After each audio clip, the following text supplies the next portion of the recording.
Over the past year, Mark and I have made 4 videos about Eckhart Tolle's amazing awakening experience, and we've compiled them together for you here, and we've shared a special hidden gem that we discovered. So we hope you enjoy this special presentation. Eckhart Tolle had his own awakening. Now, not everybody knows who Eckhart Tolle is, but a whole bunch of people do. And one of the reasons why a lot of people may not be familiar with that name is his fame came about 20 years ago. So he's a little bit before probably even your time, Christina. So, but today we're going to look at his awakening experience, and I'm going to give a specific exercise people can do to duplicate that awakening. So that's where we're going to go today. I love this stuff. Let's do it. So go ahead. Well, welcome to Mastering Thought, where we talk about the mind, emotions, and relationships. And I'm here with Dr. Mark Waller. He's been a licensed marriage and family therapist for 25 years. I am Christina Black, a craniosacral therapist, and we are also human beings. The most important part. Now, if you have been to our channel before, like and subscribe, please. And yeah, if you're new, then hang out with us for a little while and then press like and subscribe. So I'm Eckhart Tolle probably doesn't need an introduction, but I let think me you should. I okay. think you should introduce him. Okay. So Eckhart Tolle in 1997 he wrote this book called The Power of Now. And I think the book has sold 12 million copies. Just a ginormous bestseller. And I swear to God, it's still a bestseller. And when I get new clients, I take them through some of his teachings, and you'd be surprised how many people actually have his book on their shelf. What's the percentage of people that read it? I think probably 30%, 20 maybe 20 to 30% of the people that are new clients when they come in have the book Yeah. on their shelf and have either read it or are very familiar with it. That's wild. Okay, cool. Yeah. So it's a real thing. And so this is a picture of Eckhart Tolle. And the thing we're going to talk about today, I'm going to use his own words from his own awakening experience. And this is from an interview he did with Dr. James, and I'm not sure I'm pronouncing this right, either Doty or Doty, D-O-T-Y. And he's at Stanford. And they have a special section down there where they do these conversations on compassion. And I will put the link for this. It's about an hour and a half interview, I believe. Wow. I think the first 13 minutes are where he describes his awakening. And so, that's the part we're going to focus on here. Mm-hmm. Questions, comments so far? I mean, not yet. So I know that you're not particularly familiar with it, but you're familiar. Right. You are familiar with the exercise that we're going to do today, Yes. and then at the end of our presentation today, there will be a QR code with a free offer, and it's pretty special free offer. So anyway, let's get back to Tolle. Okay. And I hope this is not an eye test for everybody, but Eckhart Tolle is a spiritual teacher and author, best known for his books, The Power of Now and A New Earth. He was born in Germany in 1948, which means he's actually a couple years older than I am, if that's even possible.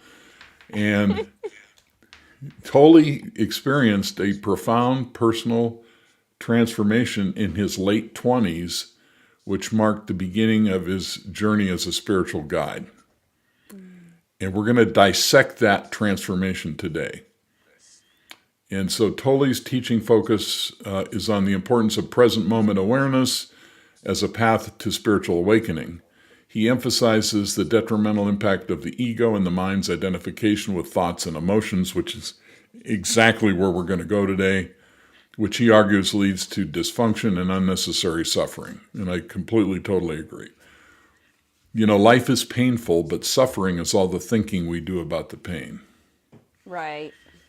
And according to Tolle, true liberation and peace come from recognizing one's true identity beyond the ego, what he often describes as the inner stillness or the being that exists in the now.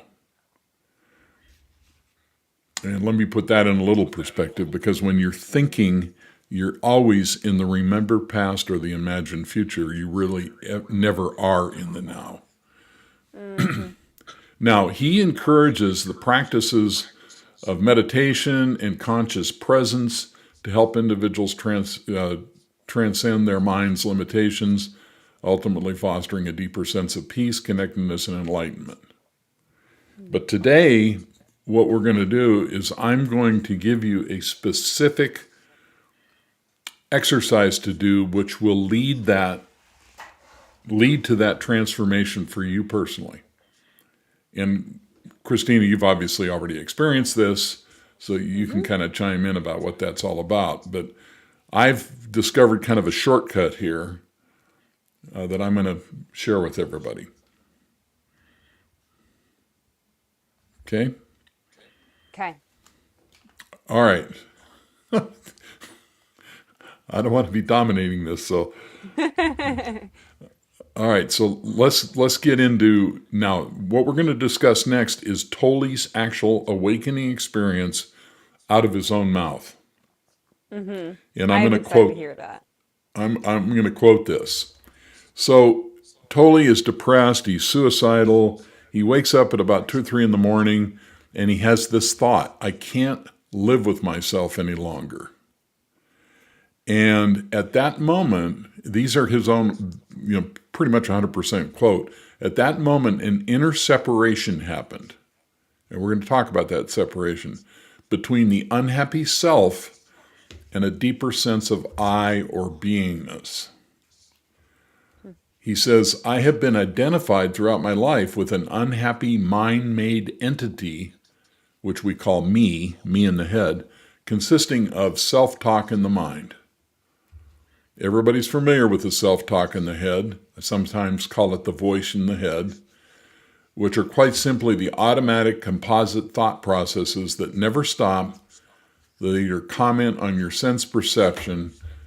He says it's a running commentary. And if you don't recognize it, then you are so identified with it that you don't even know that you have a running commentary on your life. You become the running commentary on your life. Mm-hmm. In other words, become totally identified with the composite thinking that never stops, the voice in the head. So this is basically the human condition. Mm-hmm. We have identified ourselves with this voice in our heads that never stops talking. Yeah. And this is where virtually all emotional, psychological problems that aren't organic come from. Now, I'm segregating, personality disorders and things like, ADHD and other stuff like that. But I'm talking about generally, everyday, ordinary depression, anxiety, and stress and relationship problems. They all come from this running dialogue that's going on in our heads. And so he says here, it's a running commentary. If you don't recognize it, then you're so identified with it, right, that you become the running commentary. And this is where garden variety mental and emotional problems come from, the running commentary that we have in our heads. Mm-hmm. So he says, there was this unhappy me, but that night I disidentified from it and stood back from it. So what did he do? He separated from this me in the head in order to observe it, because he had this weird thought. And he thought, what does that mean? Are there two of me or one of me? I can't live with myself any longer. he questioned, who am I and who or what is that self that I cannot live with? So you can see in the way he's describing this that he had actually experienced a separation. Mm-hmm. So he sees this unhappy me in his head saying, I can't live with myself any longer. And the observer that had stepped back that's watching this is like, well, this is not right. Am I that me that's talking, or am I the observer that's watching this? Mm-hmm. Mm-hmm. And so he says that brought about the separation. Then there was an I, and then this unhappy me was somehow recognized as not real. This is huge, what he's saying here. And the next morning I woke up feeling totally at peace. So here's the awakening is right here.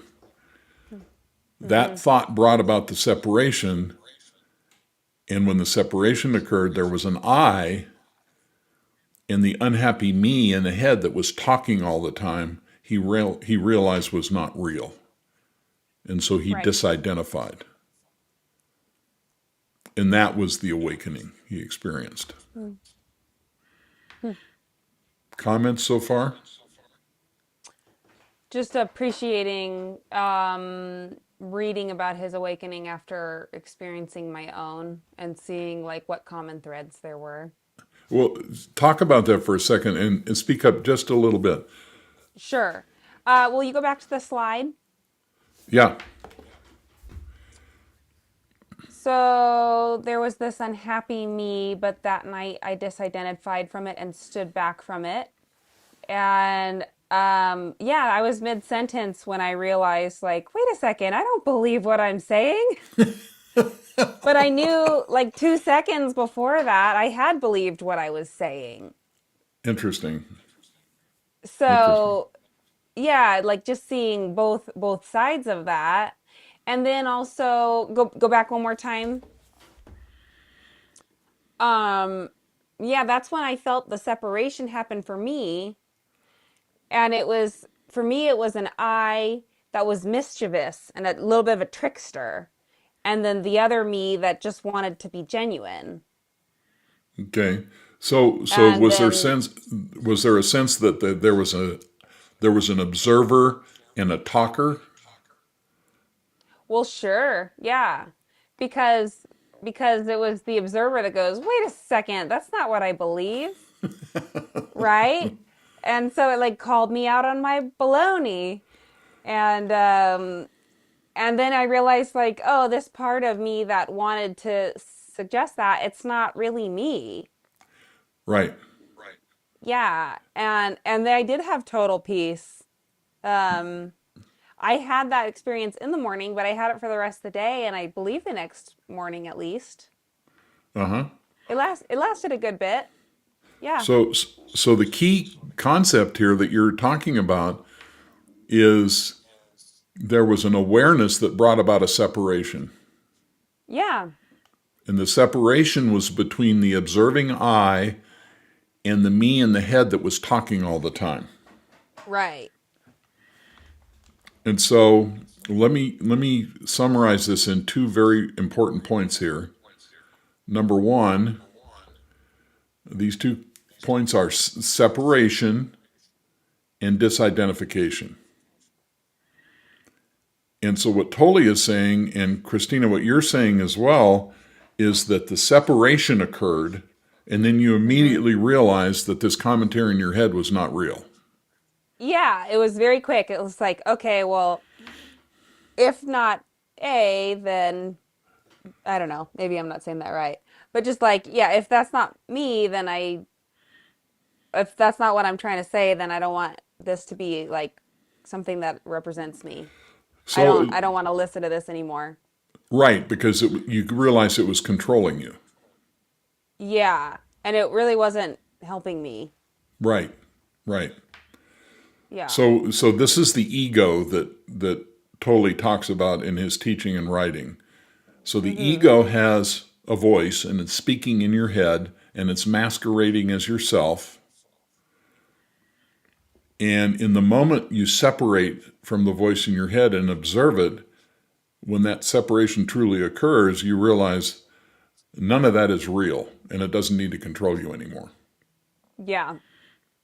Now, if you look at the title for this, this is being filtered through my experience teaching this to 5,000 people over 25 years. Mm-hmm.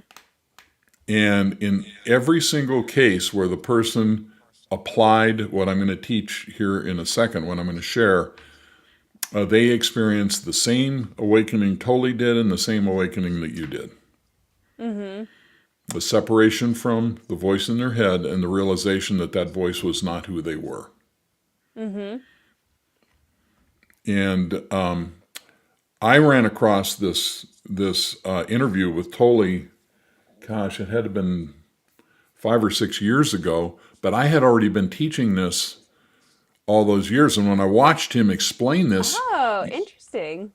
yeah, when I watched him explain this, I realized, holy cow, that's exactly what happened to me. And so I've got my own little take on it that helps people make this transition, I believe, quickly. And it kind of enhances and focuses in on Tolle's own awakening to take advantage of that. Okay. I just kind of assumed that he was an inspiration for you. I didn't know that you independently found this. Right. About 40 years ago, I had an identical awakening to Tolle. I thought you said I can't live with myself any longer in a different episode. Or I can't live with myself anymore, or something like that. And you were like, what? How can I say that? Of course I could live with myself. That's the only way I can live. Right. That's the illusion. Exactly. And the self that we think we're living with is a false self. It's the ego self. And of course, as you and I have talked about in many occasions, it is the self that's being driven by the limbic system, which is based in survival and fight or flight. Mm-hmm. And so that's why Right. humankind is in such sad shape, because we're all being driven by this ego mind that's talking in our heads, and we believe it's who we truly are. Mm-hmm. And this is where all the trouble comes from. So let me go through this very, very extremely simple exercise that results in the awakening that Tolle is describing. Okay. Now you chime in here because you've already been through this process. And so the separation from thought, here's the key idea. The separation from thought leads to the disidentification from thought. And when this disidentification, and of course this is what it looks like, our thoughts, but when this disidentification occurs, we know when that voice in your head speaks, we no longer believe it's us and we don't pay any attention to it anymore. Right. You can sort of master your brain. Right. That's why we call this channel Mastering Thought. Yes. Yes. I wanted everybody else to know that. All right. So let's take a look at it now. See, here's the exercise. And those of you listening, try this right now. Just step back and notice your next thought.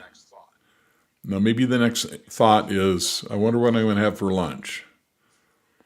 Or, I really don't like the flavor of this toothpaste. Or whatever random thought there is. In other words, what you're doing in this exercise is you're becoming the observer of your own mental activity. And the question becomes, what happens to the voice in your head when you separate and observe it? And of course, you understand the answer to that question. Mm-hmm. I do. Are you wanting this to be rhetorical, or do you want me to answer it? No, go ahead. I don't That's want to take hilarious. away your flair, I don't know. No. Just waiting. No, I'd rather hear it from you than from me anyway. So what happens when you start to observe your thoughts? Is that was that the question? Right. What happened the first time you did this exercise? What happened to the voice in your head? Oh, yeah. It just goes away. Right. So every time you do this, you step back and notice the voice in your head. The instant you observe it, it stops. Right. Now I'm going to, at the end of this video, I'm going to link some other videos that we've done that explain this in great detail, what the brain is doing. This is actually switching two networks, the task positive network and the default mode network, and that's why the voice goes away. And we explain that in another video Right. in detail. So what you're doing is you're practicing this separation, the same separation Tolle experienced. Yep. So you have this thought, I wonder how hot it's going to be tomorrow. And as you're noticing that you're thinking, in order to notice that you're thinking, you have to step back and separate from it in order to observe it. And it ironically turns out that the instant you do that, the voice in your head stops instantly. And what's interesting about this, it doesn't stop in mid-sentence, it stops in mid-word. It's like somebody just pulls the plug. And so that's the Yeah. exercise. Now, so in other words, what you're doing is you're observing, you're self-observing. Now I don't know how helpful that is, but let me give you some do's and don'ts.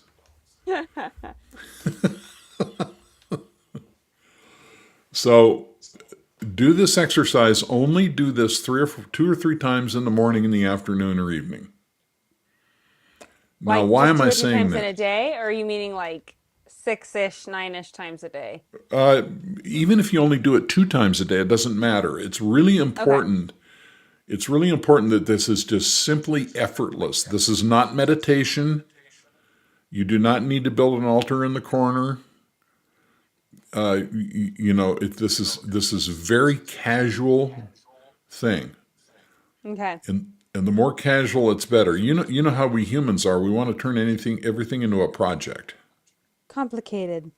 This is not a project. This is a very simple, elegant little exercise.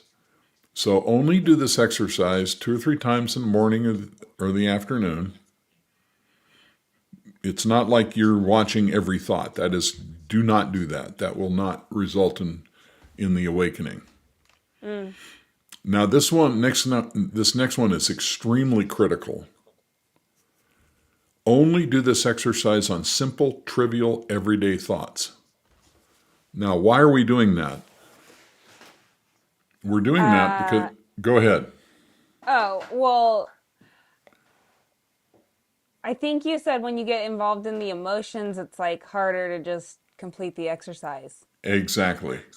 Excellent. So it's like, So, oh no, if it like a good one would be, I need to get milk from the store, I think was one of your examples.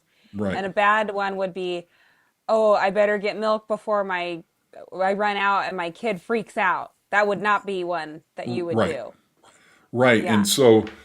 so what people misunderstand is that we're trying to have better thoughts, or we're trying to improve our thoughts, we're trying to stop the thoughts, we're having control over none of those things is true. What we're trying to do is simply separate from the thought by becoming the observer. Right. And the simplest thoughts to separate from are the most benign everyday thoughts. Now, let me just reassure everybody who's listening, and you can speak from your own experience, Christina, but this transformation happens in days, not weeks. I don't remember how long it took me. I think it was between 2 and 3 weeks for me. Okay, But well, I think I also was doing it wrong at first. Like we did two don't do this videos. And I learned something from each one. And shortly after is when right. I had my awakening, I think. I'm glad you made that distinction, because the biggest hurdle that I have with people is teaching them how actually simple this is. Yeah, I kept wanting to make it so much harder. Right. And Yeah. as soon as they realize what this is doing and how simple it is, literally the transformation happens within days or within just a few days. Sometimes it happens as I'm saying it to them. They're like, oh, I get it. Yeah. So It the rung true problem just is enough. that our minds wants to make this really complicated. Yeah. You got to fight that urge. Is that another ego thing, do you think? Yeah, and for some people, especially unicorns, it gets into their ego defenses, which is to avoid conflict and analyze things and be even more in their heads because they're operating from fear. And so just doing something simple demands that they let go and seemingly lose control. Okay. And since they're in their minds spinning all the time, this seems like it's a really threatening process because it's so simple. Okay? Okay. All right, here we go. Back to this. So when the voice, number 3 here, when the voice goes away, that is the end of the exercise. So you're having this thought, I need to get dog food at the store. And as soon as you notice you're saying that in your head, it goes away, and that's the instant it goes away, that's the end. That's it. No more. Exercise completed. What's that? Exercise completed. Yes, that's right.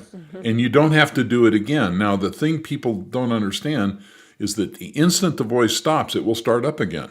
We don't care about that. That is not part of the exercise. We are not trying to permanently silence the voice. All we're trying to do is practice being separate and observing the voice. That's the key to the transformation. Right. And so do not analyze or look for an outcome or overthink.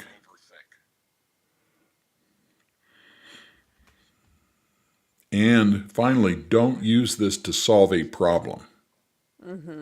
So, and this is very counterintuitive, especially for people who come to me as a therapist. They're experiencing anxiety, they're in a crisis, whatever. And what I'm teaching them is a very abstract thing that leads to transformation, but it doesn't seem like it directly is solving the problem. Right. And so if you're sitting out here and listening to this and you're thinking, yeah, but I want a better relationship, how does this get a better relationship? Well, it does, but not in the way you think it does.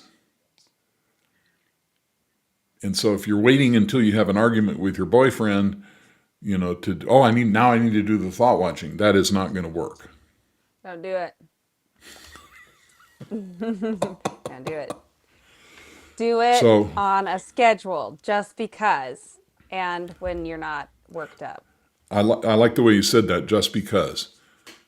It's like you go to a doctor and you say, I'm not feeling good, and he says, well, here, take this pill. Well, when you take the pill, you do it just because he said to take the pill.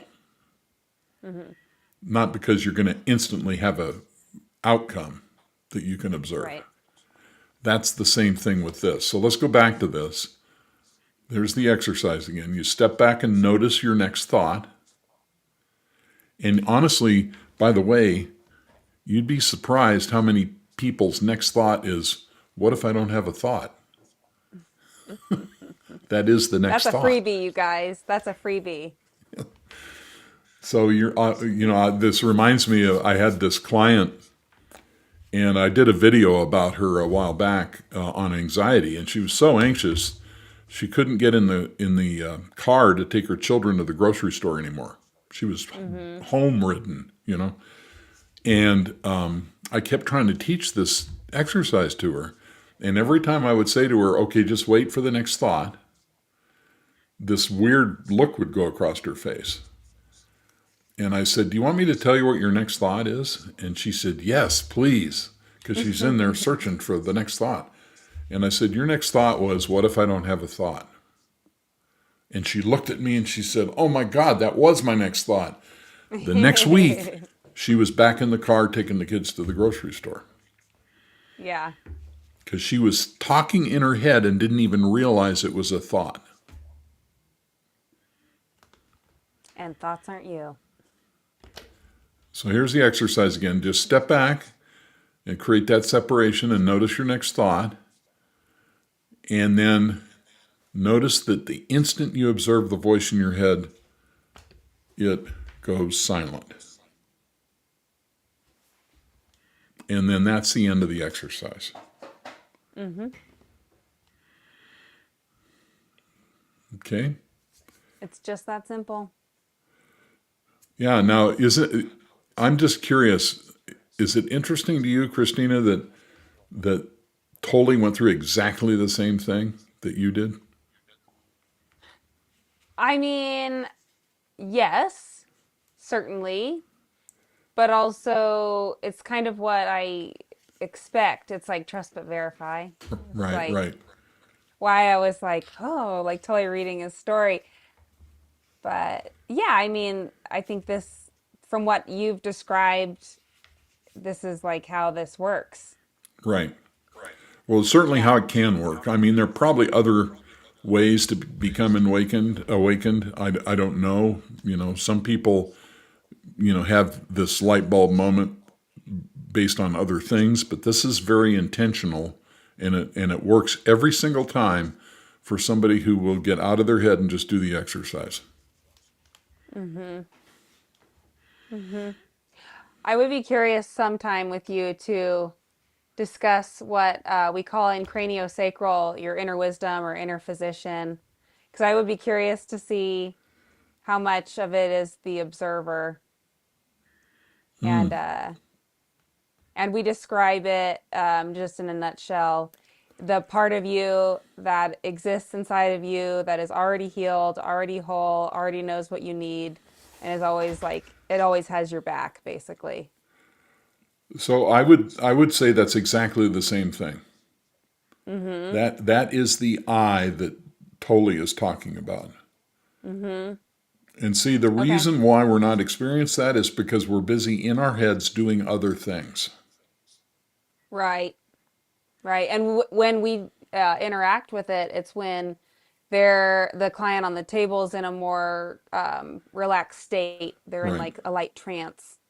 Hmm. And so it calms their conscious mind, and then they can allow that deeper truth speaker to talk to them. That makes perfect sense. Mm-hmm. So let's kind of wrap this up, but I want to get to the free offer here. So where am I? Here we go. Don't forget to like and subscribe. And oh, by the way, here are my books. And the process that we went through today is outlined in the book Mastering Thought. So if you want to kind of take a deep dive into it, that book is a detailed explanation with examples and so forth as to the voice in your head and how you overcome it and experience this awakening. Mm-hmm. Okay? Love it. And so here is the offer. If you scan the QR code you see up there, it will take you to a form. And I need the basic information from the form. It doesn't really matter how you fill it out, but at the end of the form, there's a question that says comment. And when you get to that portion, just say free thought watching. And Christina or I will contact you, and we will personally set up either an individual or a group call where we take you through this thought watching exercise so you thoroughly understand what it is and how it works. Yeah, I know for me, it was so great having access to you, Mark, while I was going through this, because we would even talk and you'd be like, so how's it going? And then I'd give you an example and you're like, no, you're doing that wrong. I mean, I don't think you'll talk to our friends that contact us like this, But that's just kind of the relationship Mark and I have. But he would say, "No, you're doing it wrong." And for me, it was like, "Oh, I am? Oh, okay. Well, let's get this right." And so I think you corrected me about 3 or 4 times before I was doing it right. Yeah, and the problem is that, you know, we humans are so up in our heads talking to ourselves and interpreting things through a filter and all this. It's hard to even have a simple conversation without all that interference. Mm-hmm. And so what people do is when I teach them this exercise, or even when they watch this video, is they start making assumptions. Oh, Right. that's just like meditation, or that's just like whatever, and they're not fully listening to the instructions. And so Right. the free offer, and I'll put the QR code back up. The free offer is, look, everybody, I'm just trying to leave it all on the field. I've been at this for 25 years. Yeah. I don't know if a legacy is even important in this life, but this is what I'm trying to do. Mm-hmm. And if that means we're going to all get on Zoom and I'm going to teach this to you, that's what I want to do. And if you want to take advantage of that, I'm here to do that. And that's what the offer is. Yeah. And I'm not sure we covered it, but I know you said this brings an awakening, but also an awakening helps you if you have depression, anxiety. What else? Depression, anxiety, stress, all of it comes from thoughts, Stress. Right. and the big one, relationship problems. All Relation. are Yeah, related to totally. this. Totally. Yeah, so if you can think of someone that you want to share this episode with, please send it over and either they can at least hear this or they can do the QR code themselves. So, that Okay. is what my humble offer is for you, world. This really works. This is not just some self-help stuff. This actually will change the way you relate to your own thinking. In this video, we take a look at Eckhart Tolle's pain body, and I give you my take based on brain research. I hope you enjoy it. That it is possible to dissolve it because believing it and reacting to it is just like believing a thought. Okay? Okay, great. You're seeing that. Uh, and also kind of an interesting, I don't, you tell me if you would call this pain body related or not, but it was a lady talking about Tully's pain body model and was saying if you have a really great meditation and there's like this tiny piece of you the next day that just wants to have that experience again the next time you meditate, and then you're like disappointed that you didn't have it, and then like uh what was I going to say, shoot, oh, like that's hanging on to the past too, like that's also uh not living in the present moment. So today what I thought I would do is translate what Tolle says about the pain body into my verbiage and contrast it with the way I think about this. And it's I think when you see how I do that, it will, for some people, it may make this whole concept a little more accessible. And that's my goal. Hmm. So, welcome everybody to Mastering Thought, where we talk about the mind, marriage, and mental health. And today we are talking about an incredible insight that transforms your relationship to Eckhart Tolle's concept of the pain body. And so I've been a therapist, a marriage family therapist for 25 years. I do not use the concept of the pain body, but what I use completely dovetails with it. But it's kind of a different take on it. And Hmm. as we go through this, Christina, I know you're going to immediately see where I'm going to go with this. Hmm. So I thought we Yeah. would start with Tolle's definition. basically what Tolle says is his concept of the pain body relates to emotional pain by describing it as an accumulation of past emotional pain that lives within individuals. And I'm going to tell you exactly where it lives. I'm going to show you where it is. And this pain body is an energy field of old emotions that can be triggered by current events, causing intense emotional reactions. But it's not only an energy field, it is a part of the brain, specific part of the brain. And at some point, you're going to see exactly where I'm going with this. I already think I know. I'm just trying to let you have your moment, Mark. Okay, let's say it is seen as a form of negative energy that feeds off negativity and can control one's thoughts and actions if not managed properly. And so that's what we're going to get into today. Mm-hmm. And you know where I'm going with this, so I'll let you say it first. Uh, well, the ego, Well, the ego. the limbic system. There you go. Yeah, yeah. Where is the It's pain a body? cruel master. It's the, it's interesting. I was listening to Elon Musk talk about the Neuralink technology, the chip they're implanting in people's brains. Uh-huh. And he makes the comment in this interview that the cortex, the cerebral cortex, is in service to the limbic system. Mm-hmm. And another way of thinking about it is, I read an article one time where the author said, human beings are not rational beings with emotions, they're emotional beings that rationalize.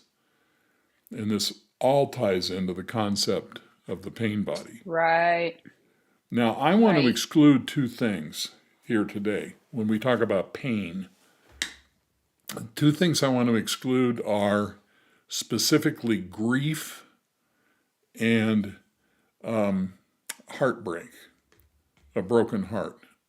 I think those are different things as opposed to what we typically think as emotional pain, like rejection, fear, anxiety, Okay. feeling criticized, things like that. But grief and loss, and there's nothing worse than a broken heart. But that doesn't necessarily tie into this concept, Okay. if that makes any sense. And I'm not going to talk about those issues, but I want to kind of carve out a little spot for them because I don't think they fit as easily as Is it other because emotional it pain. is it maybe because it's I don't know the way to ask it. I guess just like disappointments. I don't know. Okay, I guess never mind. Well, let me just put it very briefly. I mean, when you lose a child, this is not tied into age-old early childhood learning or anything like that. I mean, it's, Okay. Okay. so it Yeah. It's doesn't not fit tied the to your pain body ego at all. concept, right? It's Hmm. exactly. The other thing is when you get dumped in a relationship, that may tie in a little bit, but it doesn't matter who you are, what your background is. When you get dumped, your brain has been completely addicted to this other person. It is, Mm. falling in love Hmm. is basically a brain addiction. And the Hmm. pain that comes from that is very different than the pain that comes from, say, childhood incidents or whatever. Got it. So I just want to carve those out because those are special Sure. cases. Yeah. So what I'm going to do is I'm going to go through here the things that Tolle typically talks about the concept of the pain body and contrast them with the limbic system. And what you and I have Mm-hmm. been talking about in many of these videos. And Mm-hmm. for those people who are coming into this through that portal of the pain body, this will give them, I think, something more specific and more practical they can kind of wrap their heads around. Hmm. Okay? Okay. All right. So The pain body versus the limbic system. Number one, nature. It is characterized by an invisible entity that collects negative emotional experiences throughout a person's life, functioning similarly to a parasite that feeds on negative energy and emotions. I completely disagree with that. Mm-hmm. Because the limbic system is the emotional brain, fight or flight, anger, fear. It's the part of the brain we share with other animals, so it's all about survival. And it's Mm-hmm. almost completely wired up by the time we're 5 or 6 years of age. So we can say, I certainly understand the energy point of view that Tolle has on this. Mm-hmm. And it is invisible to the degree that it's stuck deep inside the brain. I mean, if you look here, the limbic system is made up of the basal ganglia, the thalamus, the hypothalamus, and most importantly, the amygdala and the hippocampus. Now, what are the amygdala is fight or flight. And Mm-hmm. that's the center for emotional pain. And the hippocampus is the part of the limbic system that helps us access memories. Mm-hmm. So emotional pain comes from early childhood emotional learning primarily.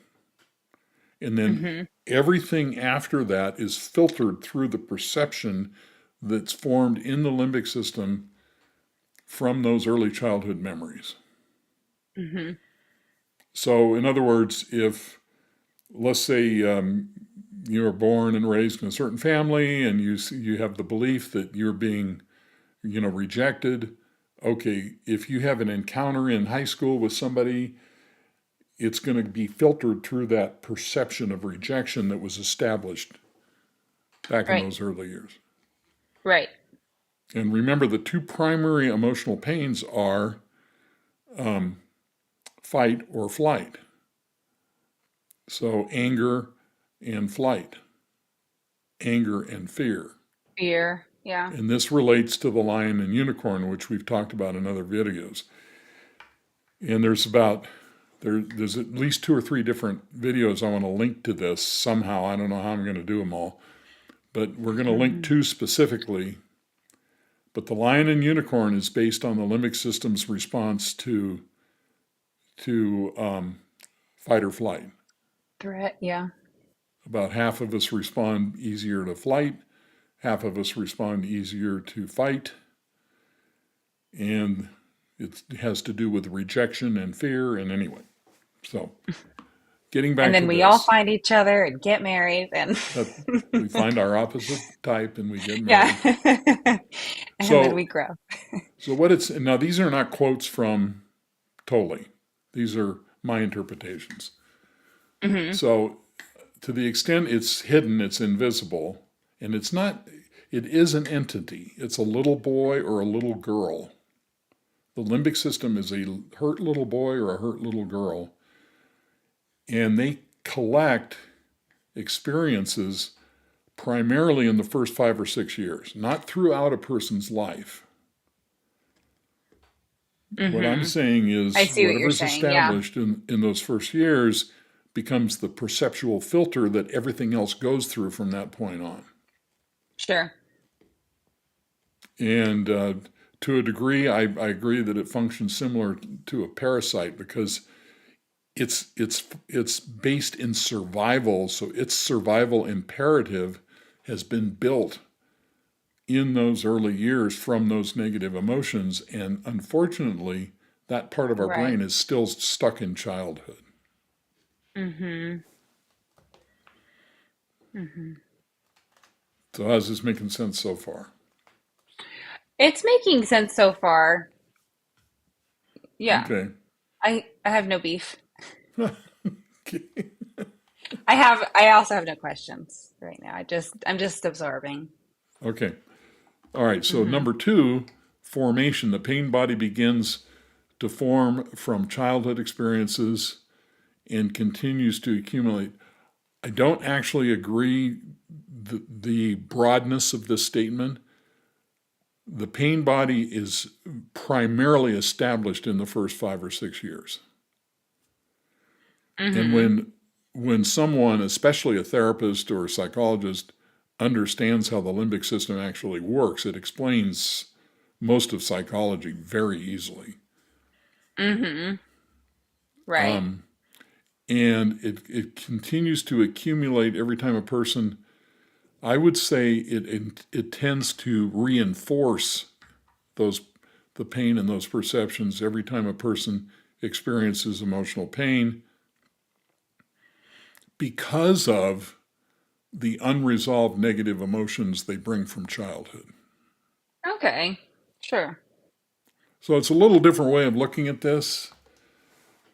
I'm sure Mm-hmm. Tolle, when he came up with this concept, was not a brain scientist, so he wasn't looking at it from that point of view. But you're going to see later why understanding how the limbic system is the pain body makes this a lot easier to manage Mm-hmm. because it's not quite so vague. And you and I have discussed Esoteric. a number of things we can do on this channel to overcome the pain body. Right. Yeah. Yeah. Okay, so pop in here anytime when this starts triggering thoughts. All right, Oh, go it ahead. triggers lots of thoughts. I just don't really know. So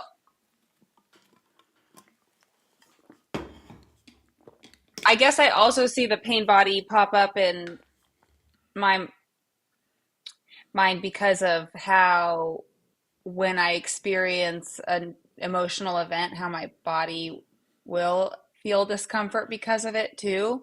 And Mm-hmm. I sometimes use that in a reverse order. Like I'll think, oh, my torso feels tight. And then I'll, hold that and then Right. start to use that to get more in touch with the emotional problem.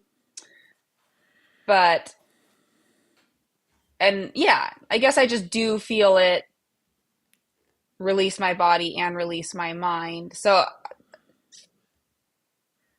I don't know. I guess I'm just like piecing all these things together. I just see all these little flying things in the air and I'm just trying to like snatch them out and kind of Well, I assemble think what them. you're pointing out is a key difference between you and I. Hmm. Because you are very body oriented. You're a body worker, Right. and you think in terms of the body. And I don't think that way. I'm Hmm. not a body worker kind of a energy kind of a person. And so I can really understand why people would relate to what you're saying Hmm. because the body and the mind, there is only one thing. It's not the body and the brain, they're all connected together. And when Right. you have an emotional reaction, it releases cortisol and all kinds of other chemicals, and then it gets stored. Right. So what you're Right. what you're saying makes perfect sense. Hmm.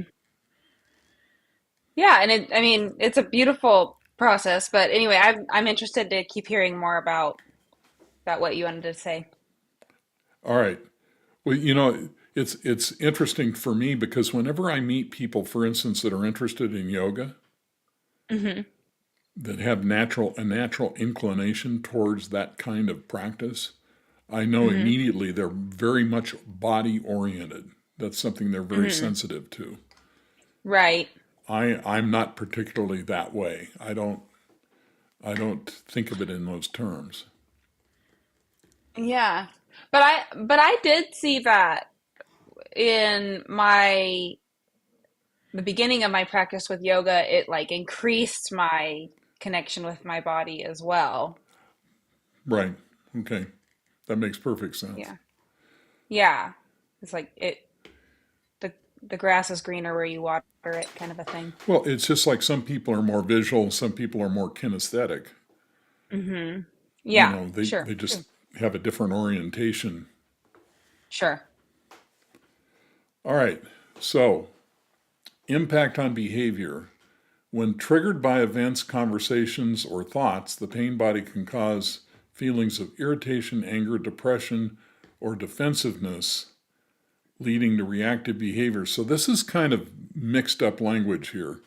So, the way this works is thoughts trigger emotions, and emotions drive behaviors. And that whole thing I call a reaction. Hmm. So external events trigger the pain body, which has its own interpretation of what's happening and generates a defensive behavior. Right, right. Now, what are the two most common defensive behaviors? Anger and Anger and avoidance, avoidance. Yeah, fear. Yeah, fight or flight. yeah. That makes sense? Yeah. Now, there are Well, and others, like the unicorn would be anger and the lion would be fear, right? just the opposite. I mean, yeah. Sorry, yeah. Yeah, unicorns tend to respond to fear with avoidance, and lions tend to respond to pain with anger. So, just to kind of clean this up a little bit, so we're triggered by events, conversations, or thoughts, and the pain body is kind of the filter for that, which immediately, and feelings of irritation, anger, those are defensive behaviors. Irritation and anger are basically the same thing. Well, people say, oh, I'm not angry, I'm just frustrated. No, that's just a different level of anger. Mm-hmm. Depression is actually an emotion, it's not a defense. Oh. Depression is a feeling. What's the defensive behavior to, you know, engage in depression, behavior somebody depressed would likely to behave, but the depression is the emotional pain. Right. It's not actually a defense. And Sure. defensiveness doesn't lead to reactive behaviors. Defensiveness is a reactive Is a behavior. reactive behavior. Okay. Okay. Okay. So you know that the pain body has been active when you engage in an emotional reactive defensive behavior. Mm-hmm. Okay. Mm-hmm. Sorry, let me get a drink of water here. Mm-hmm. So I like to be really clean about how these processes work and how we define them. Otherwise, we get all over the place, and then ultimately Sure. we call things trauma that aren't trauma, and we tell people they're narcissists when they're actually not narcissists, and Yeah. we get into trouble. Okay, so back to this. Secondly, identification, and this is the core of everything we teach on this channel. Individuals often identify with their pain body. No, they don't. They always identify with their pain body. Right, right, right. Yeah, it takes awareness to disidentify. Yeah. Right, which strengthens its hold over them. So, Right. but Absolutely. what I'm telling you is the pain body has a complete hold over you. Yeah, I agree. So this is, now Tolle's not saying this. This is an analysis of what Tolle's saying. So don't get the idea I'm dissing Tolle. I love Tolle. This identification leads to a cycle of negativity, preventing them from being present and experiencing inner peace. So let me clarify this a little bit. When you're being defensive or reactive negatively, you can't experience presence or inner peace. The two are mutually Right. exclusive. Right. And so oftentimes I hear or read people saying, well, we need to disidentify. We no longer need to identify with our negative thoughts, and then we'll be okay. Everything will be fine. Well, disidentification is a complicated process that you Mm-hmm. have to go through. I mean, the process itself Mm-hmm. can be done very simply, but just saying you need no longer to identify with bad thoughts doesn't lead Right. anywhere. Yeah. I think it just leads to a lot of frustration with people say, well, how do I do that? I mean, I don't understand Mm-hmm. I don't like my negative thoughts. What am I supposed to do? And then what they do is they end up engaging in a battle instead of disidentification. And those are two completely different things. Interesting. Yeah. And there will be a video linked at the end of this video to show you how to disidentify from thought. Mm-hmm.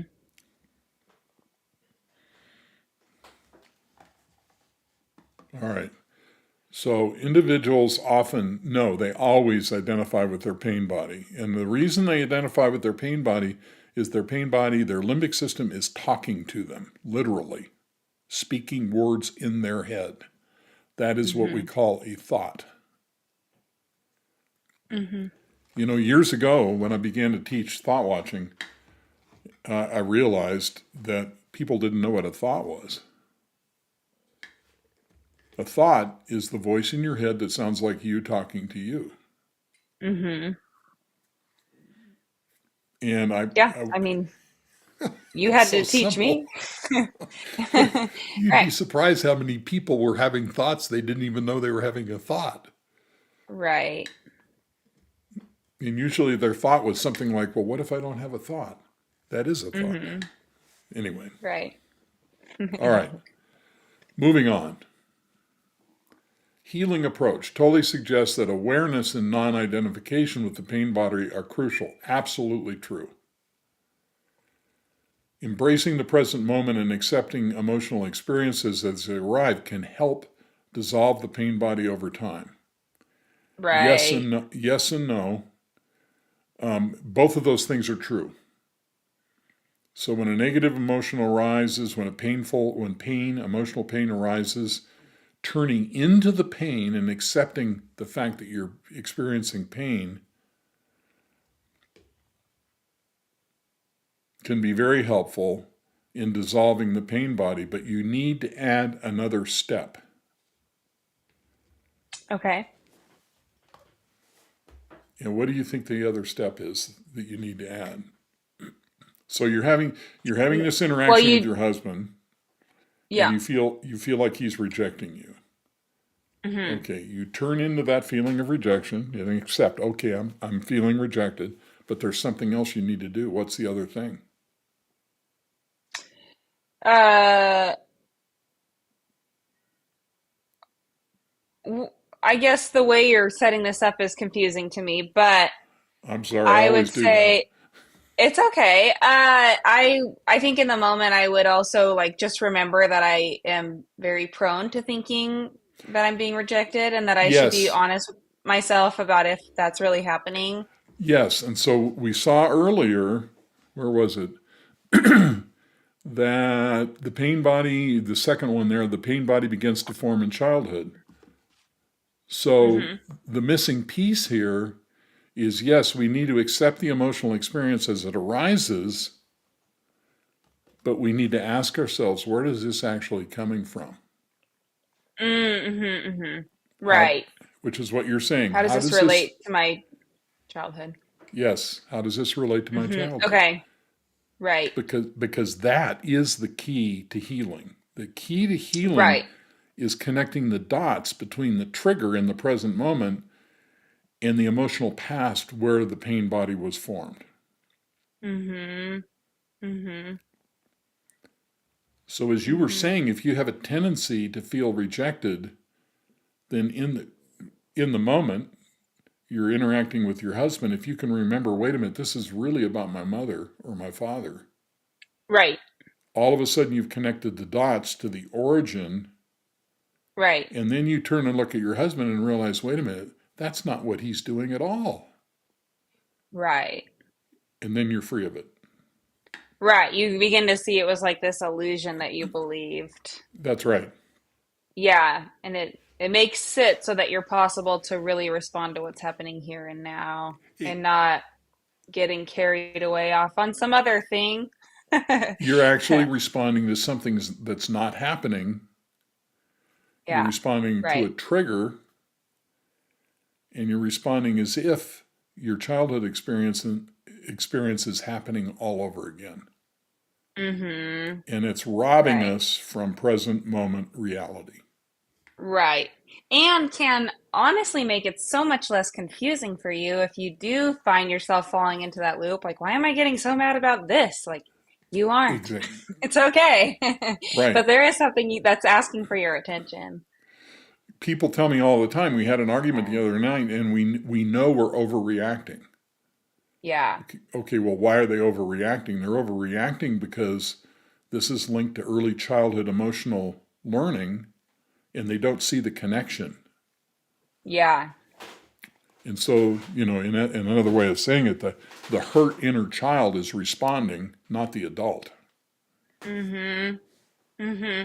That's like a real good moment to just make a request to your brain, please help me figure this out. And I If, think 'cause- that's very, very interesting that you're saying that, and very smart, because we can't figure this out. yeah, We can't see it. We need to ask, as you say, our non-conscious mind to help us see the connection, to help us connect the dots. yeah. I mean, that's the best way I know of to get perspective. Right. Uh, so what so easily, I guess. But And so this is the instruction I give my clients all the time. When you have the reaction, don't try to figure it out. Just ask to be shown how this relates to your childhood. And then let it hang. Don't try to answer it. Just let it hang. exactly. Yeah, let it hang. And Yeah. eventually, one way or the other, you will get the answer to how this is related.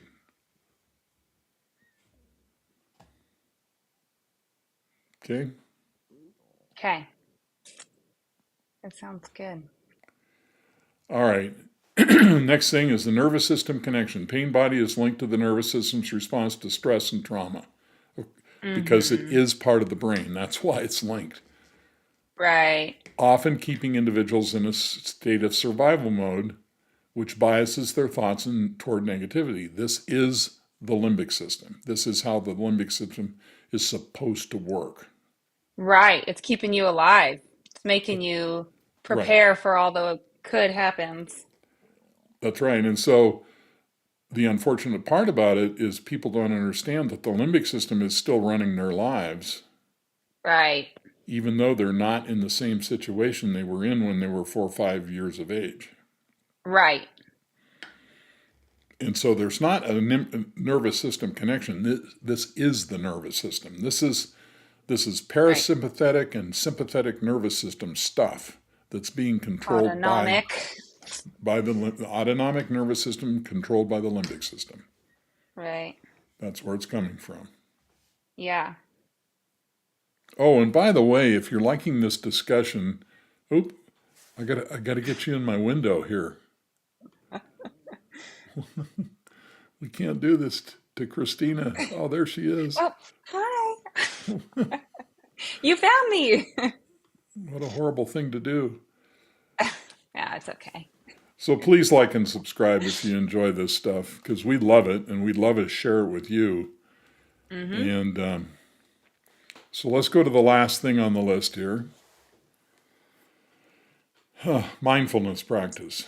Tolle emphasizes the importance of mindfulness, being present and observing thoughts without judgment. Now, in our last video, we showed how seeking presence actually takes you away from presence. Right. But you can't be in the pain body and be present at the same time. But ironically, Right. you cannot seek presence because the seeker that you create takes you out of presence. And so we have a whole video devoted to how to get this done. A much better way Mm-hmm. of doing this would be to be the observer that notices that the pain body has come up. Right. Yeah. And as soon as the light of your own awareness sees that, you're immediately in presence. Mm-hmm. Mm-hmm. So it may sound like, for a lot of people, like a fine line between being present and seeking presence, but it's not a fine line really at all. It can be a really Mm-hmm. it's an interesting. I thought when we had that discussion, it was an interesting exploration. Mm-hmm. And I'm trying to Oh remember the yeah. name of the episode. What do you remember the title of that video? When we were talking, are you talking about when we were talking about Tully the first time? Unleashing the Oh, we Power of were. Now was our Oh, last yeah, we were talking episode. about unleashing the power of now. Okay, uh-huh. That was the name of the video. Now or Mm-hmm. never, unleashing the power of now. Mm-hmm. So to wrap this up, in conclusion, the pain body is the limbic system, and there's tons of information online on the limbic system. The more you understand the limbic system, the more practical and accessible the pain body becomes, and the Right. more easily it is to understand Identifiable. actually what's going on in your own brain. Mm-hmm. Yeah. So over the course of our association, how does this fit into the model of what you've been learning, Christina?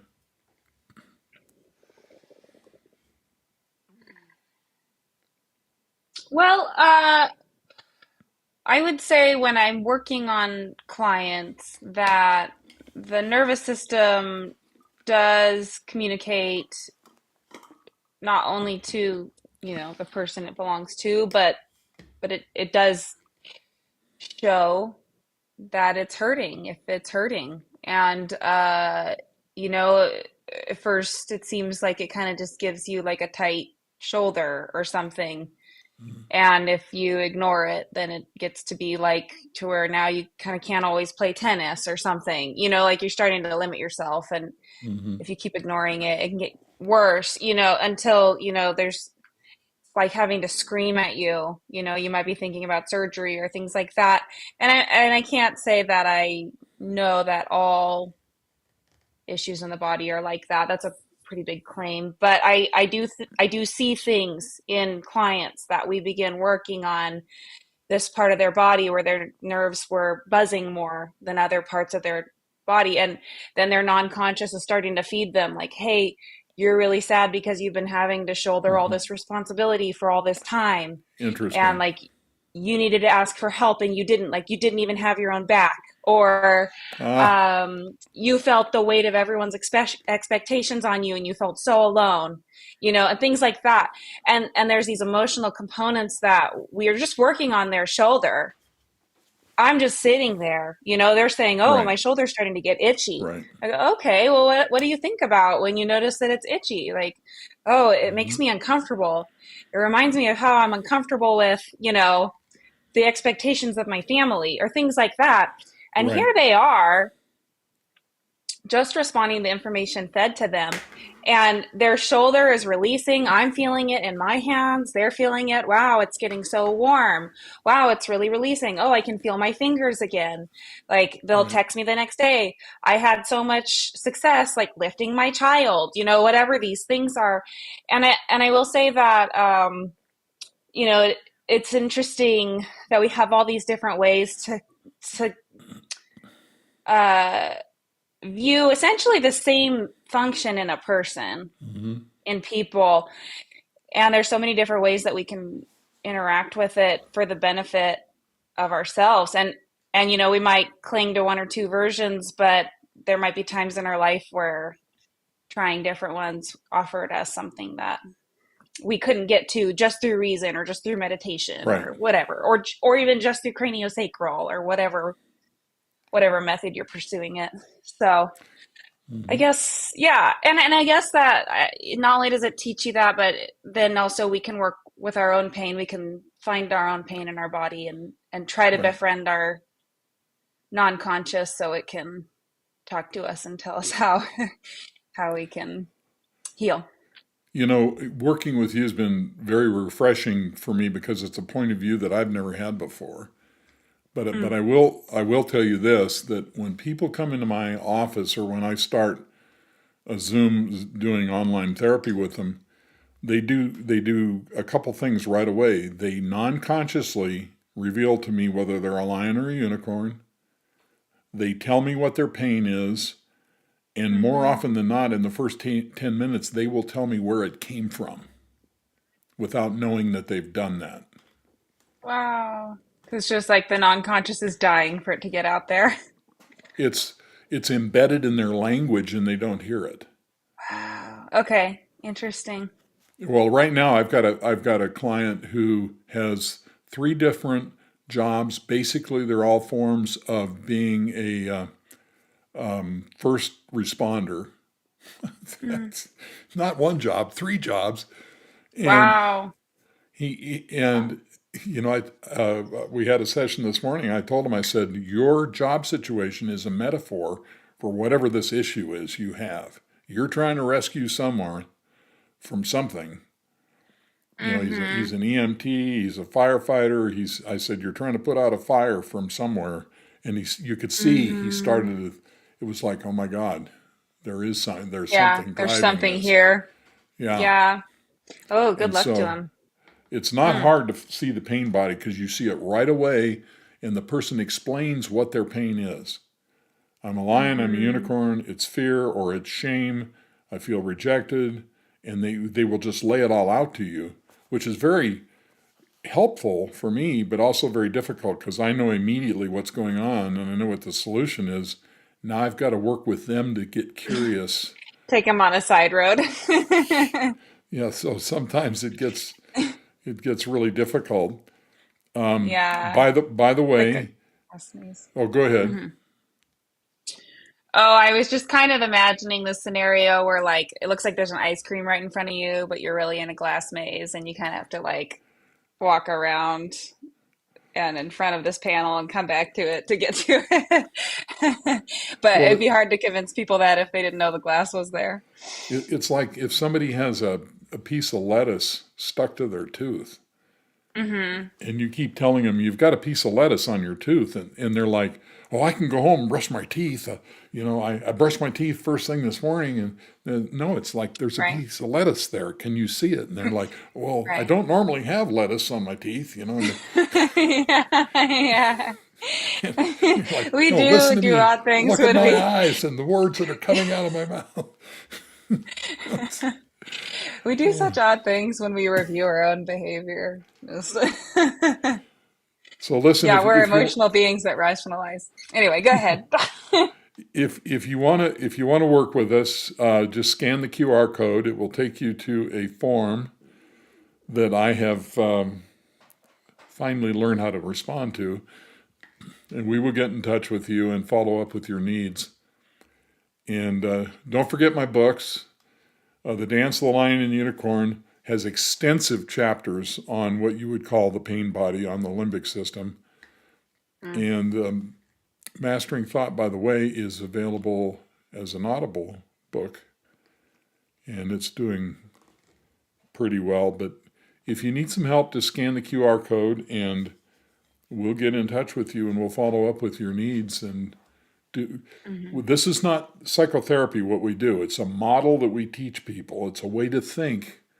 And when they catch on, it changes everything.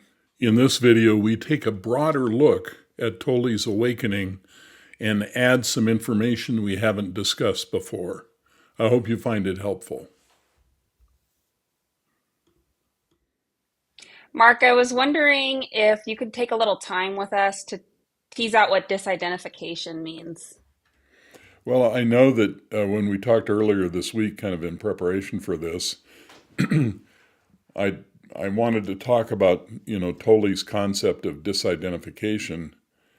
And the funny thing is, as I was getting ready for this, every time I typed disidentification, the computer wanted to turn it into misidentification. So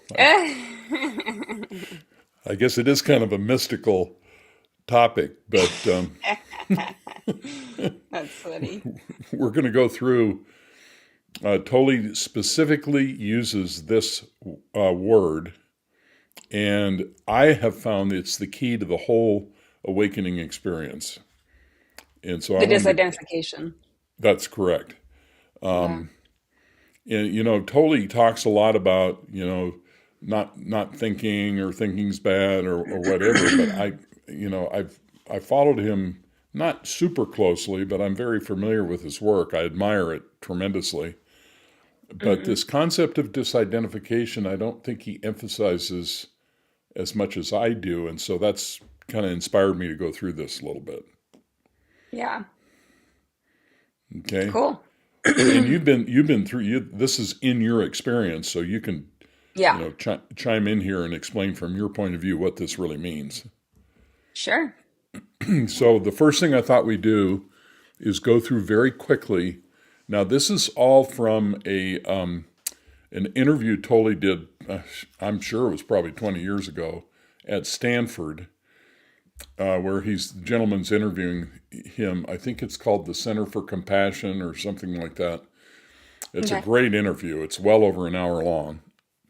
Mm-hmm. And in the first part of that interview, he describes his original awakening experience. Mm-hmm. And so most of what I'm going to say in these first few slides are actually almost verbatim what he says in that interview. So I'm not misrepresenting what he's saying. So he describes himself as being very depressed, even suicidal. And so it's 2 or 3 in the morning. He wakes up. He feels lousy.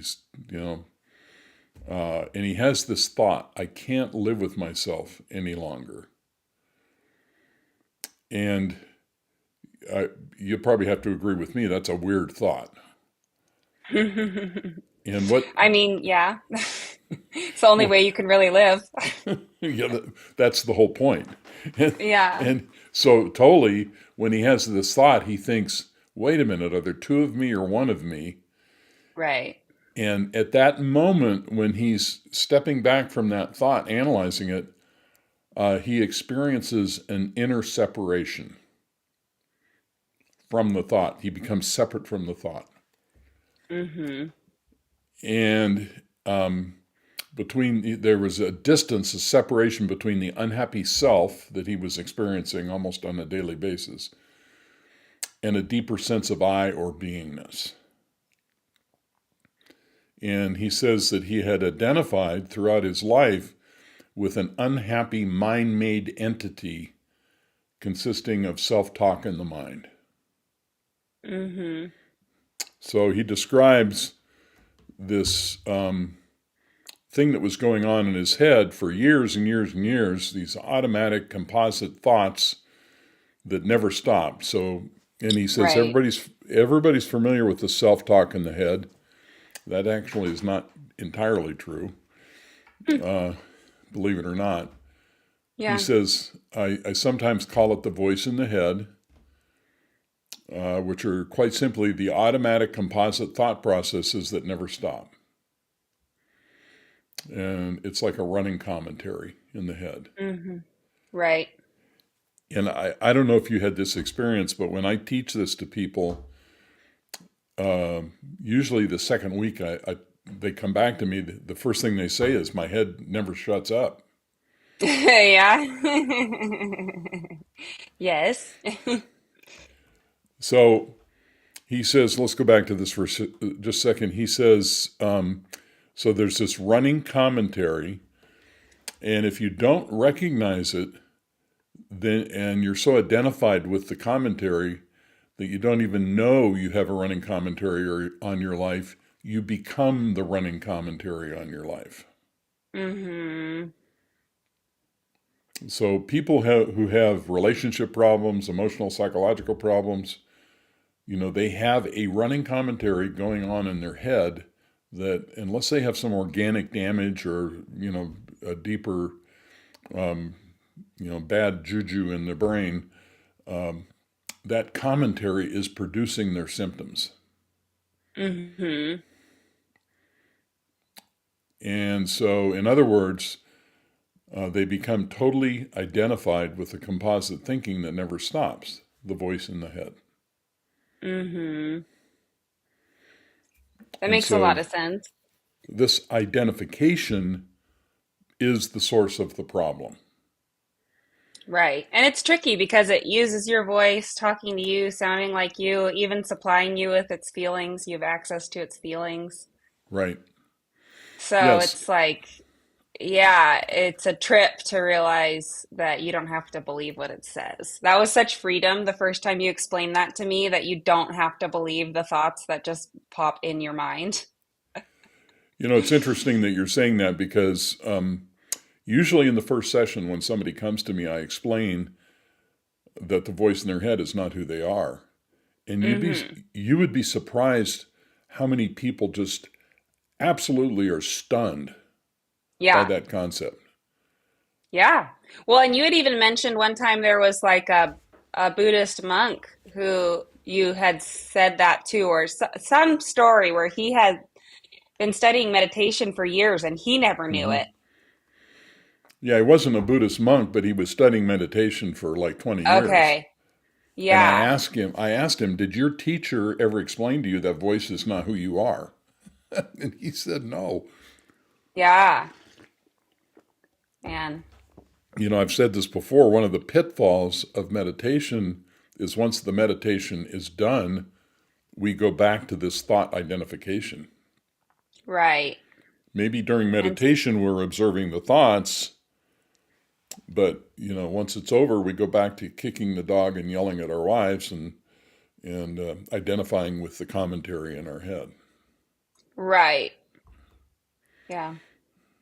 Okay, so let's wrap this up about Tolle. So he realized that there was an unhappy me, but that night he disidentified from it and stood back from it. And so he literally uses the word disidentified. Yeah. And what I realized was this is the key concept to Tolle's awakening. And Mm-hmm. he thought, are there two of me or one? What does that mean? I can't live with myself any longer. Who am I?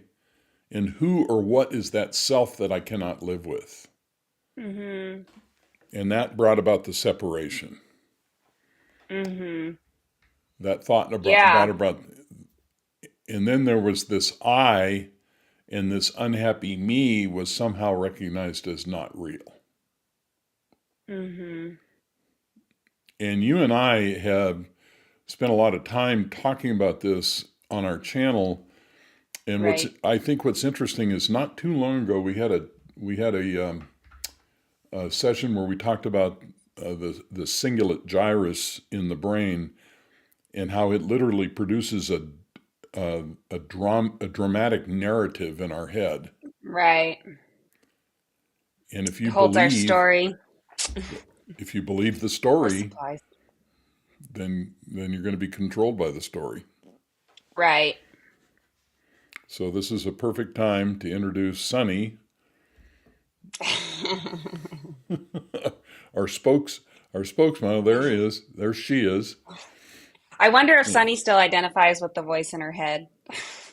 You know, there's a guy cannot remember his name off the top of my head, but he wrote a book called "Are You as Happy as Your Dog?" Uh-huh. Somebody No, can remind me. I'm not. Yeah, it's hard, isn't it? Well, I will say I'm happier than her when she's not getting pets because she just can't tolerate that. Well, she also gets treats for every subscriber we get, so that's kind of a whole change That's in her true. life. Yeah, she really likes that improvement to our podcast.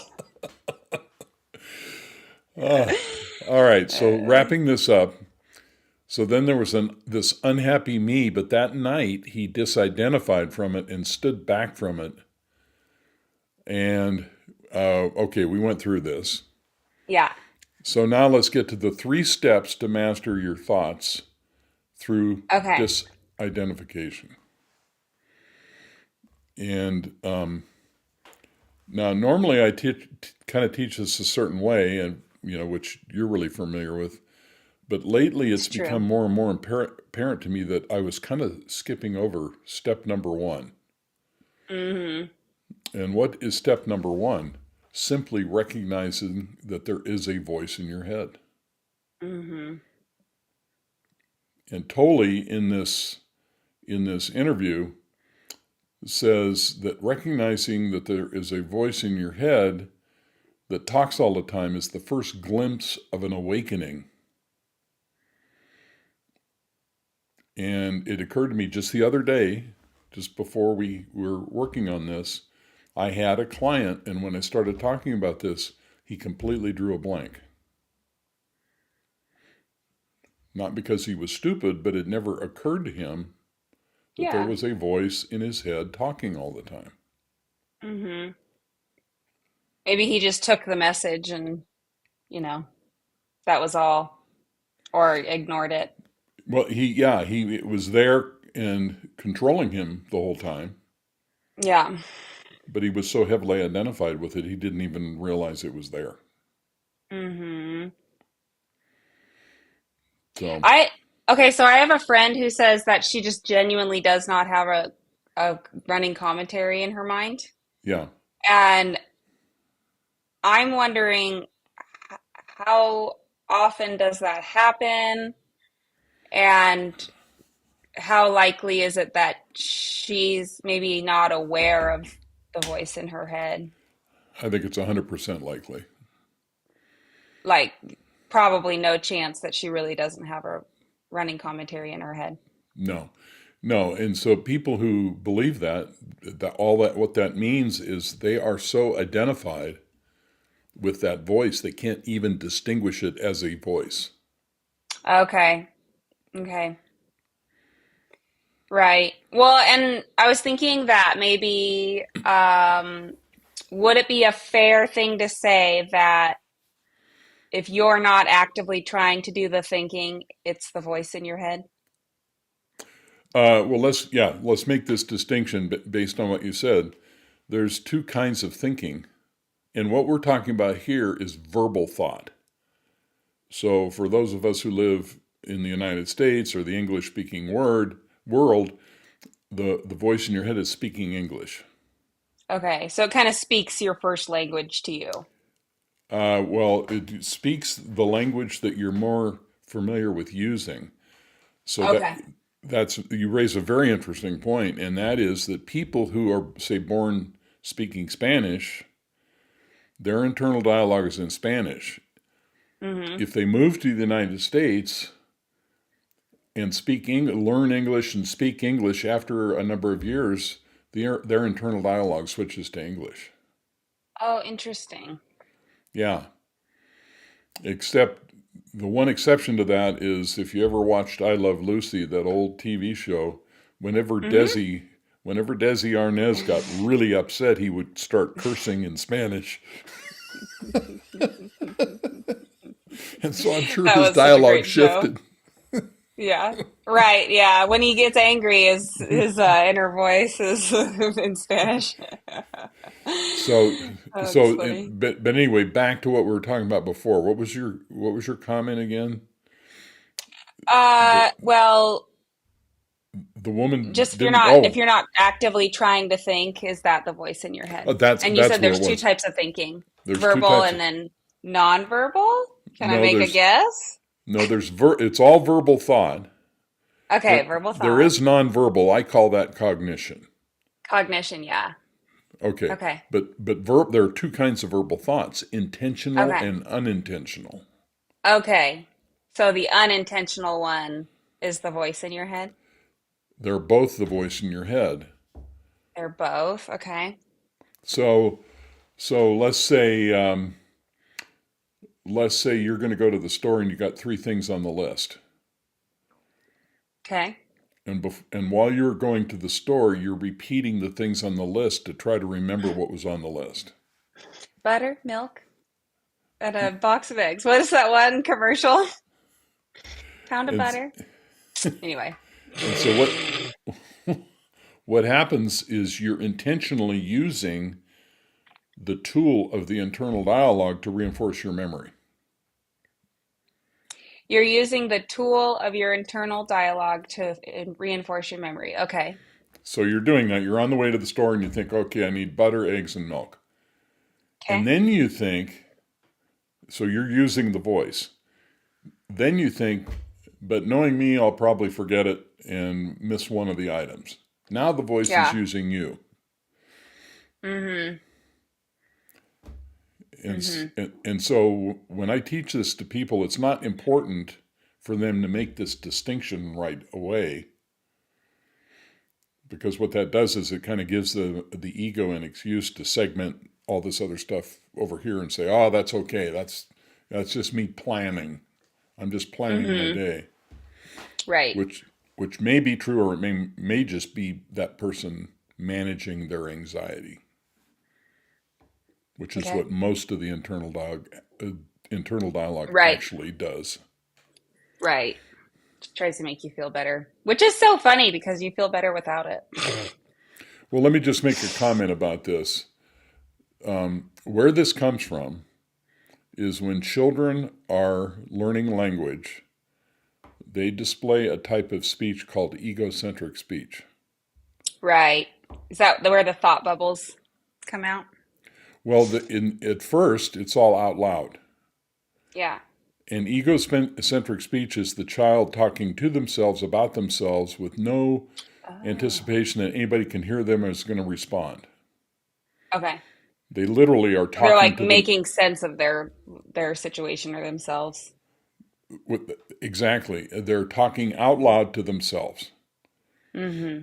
Now, what they've discovered is the more stress that that the child is under, the more egocentric speech they display. Okay. Interesting. So what that And indicates, go ahead. well, we might be saying the same thing. I was just going to ask, is that true for adults too? Do they have more egocentric thoughts when they are stressed? Yes. And Yeah. so what happens is that, but first of all, the child is still speaking out loud. Yeah. And so when they're under stress, they display more of this egocentric speech. So what is the purpose of it? The purpose of the egocentric speech is to help the child calm themselves. Okay. It's self-soothing. They're trying to alter their state. Mm-hmm. Now, about 4 or 5, maybe about 5 or 6 or maybe 7 years of age, that egocentric speech of a child, it goes inside and it becomes the voice in your head that sounds like you talking to you. Oh, thanks for sharing that. I've never heard you say that before. And so what happens then is exactly what you said a minute ago is, we self-soothe by talking to ourselves in our heads. Yeah. And so if you're one of these people who's very internal and very analytical, those people believe, well, I've got this, I'm just figuring things out. I'm just planning. No, most of those people, what they're actually doing is they're trying to alter their state, get rid of their anxiety by mapping things out and rehearsing things in their heads. Mm-hmm. And sometimes it's difficult to convince them that's actually what's happening. Right. So, okay. So, are we ready? I'm ready. So, the 3 steps. So, the first glimpse of an awakening is to realize there is a voice in your head that talks all the time. Tolle's perspective on the voice in your head refers to the continuous stream of thoughts, judgments, and commentary we experience. Being aware of this inner dialogue is a crucial step toward disidentification. In other words, you can't Right. disidentify from something you don't know is there. Right. Totally. I remember when I was, first really using this in my practice. Mm-hmm. I used to go to a gym and I was always on a machine on the second level, which gave me a view of people coming in. Yeah. And I noticed I had a judgmental thought about everybody who walked in the gym. Oh, interesting. Yeah. Well, he needs to lose 40 pounds. What's he doing here? Just on Mhm. and on and Trying to work on whatever. On his 40 pounds, maybe. on. That's funny. All right. So here's the first exercise then, is to become the observer. Throughout the day, try to become aware of the casual stream of thinking that happens. Now, everybody can become aware of the negative thoughts. That's not the problem. The problem is the casual thoughts, the trivial everyday thoughts. So the exercise here is to become aware that there is a stream of casual thoughts. Oh, I need to get dog food at the store. I wonder if it's going to snow this weekend. Just the random dialogue in your head. Mm-hmm. These are the simple internal thoughts we make about our internal or external experience. Mm-hmm. Right. And before I move on, I want to mention our Thought Masters online community, which Christina and I are working very hard on right now. Do you want to make a comment on it? I mean, you're really kind of up to your nose in this thing, working on it. Oh, I don't know. I mean, we're wanting to make it both educational and fun, and really wrapping our head around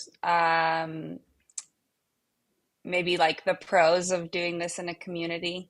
So, So if you which want would to, which would be like deepening your level of engagement and understanding with what we teach on this channel. So, that's exactly yeah, what it is. I love the way you yeah. said that. Make it fun, meet some people online too, and kind of put more context to what you're learning. Yeah, really, if you go back to this exercise, the people on the online community are going to be working with these exercises all the Yeah, time, yeah, and you're going to be able to get some support. yeah. And we were doing webinars for a bit, and that was really cool. But I think the Circle site, that's the website we'll be using is Circle. But I think that will be an even better place because then you can kind of just show up when you're ready for it and continue the conversation and like pick up from where you left off. And I think Hmm. that'll be nicer because we have people all over the world, like Peru and Hmm. the Middle East and Europe and yeah. So we So have a it's group. it's pretty cool. We have a group of people right now waiting for this to launch, Hmm. and in just Thank you for your patience. yeah, we went through the holidays and everything. But if you're interested in being one of the founders for this community, we're going to launch the founders level here very shortly. And what you Hmm. can do is scan this QR code. There will also be a link in the description below. And the QR code will take you to a form. And one of the options to click on the form is I'm interested in the founders launch. There's no obligation. It just means you're Hmm. going to get the information when we're ready. Hmm. And Yeah. you'll be And a put on a discount special as list. well. Hmm. So this is something I think is going to be a lot of fun. From my standpoint, there are going to be three kind of people in there. People who have just been introduced to these concepts and want to learn more and get more involved. People who have already been introduced to them and are working with them. And there are going to be people who have mastered them and who want to share their experience with, you know, newcomers. Hmm. Yeah, and I feel, I mean, I would guess you'd probably feel like a master since this is your thing.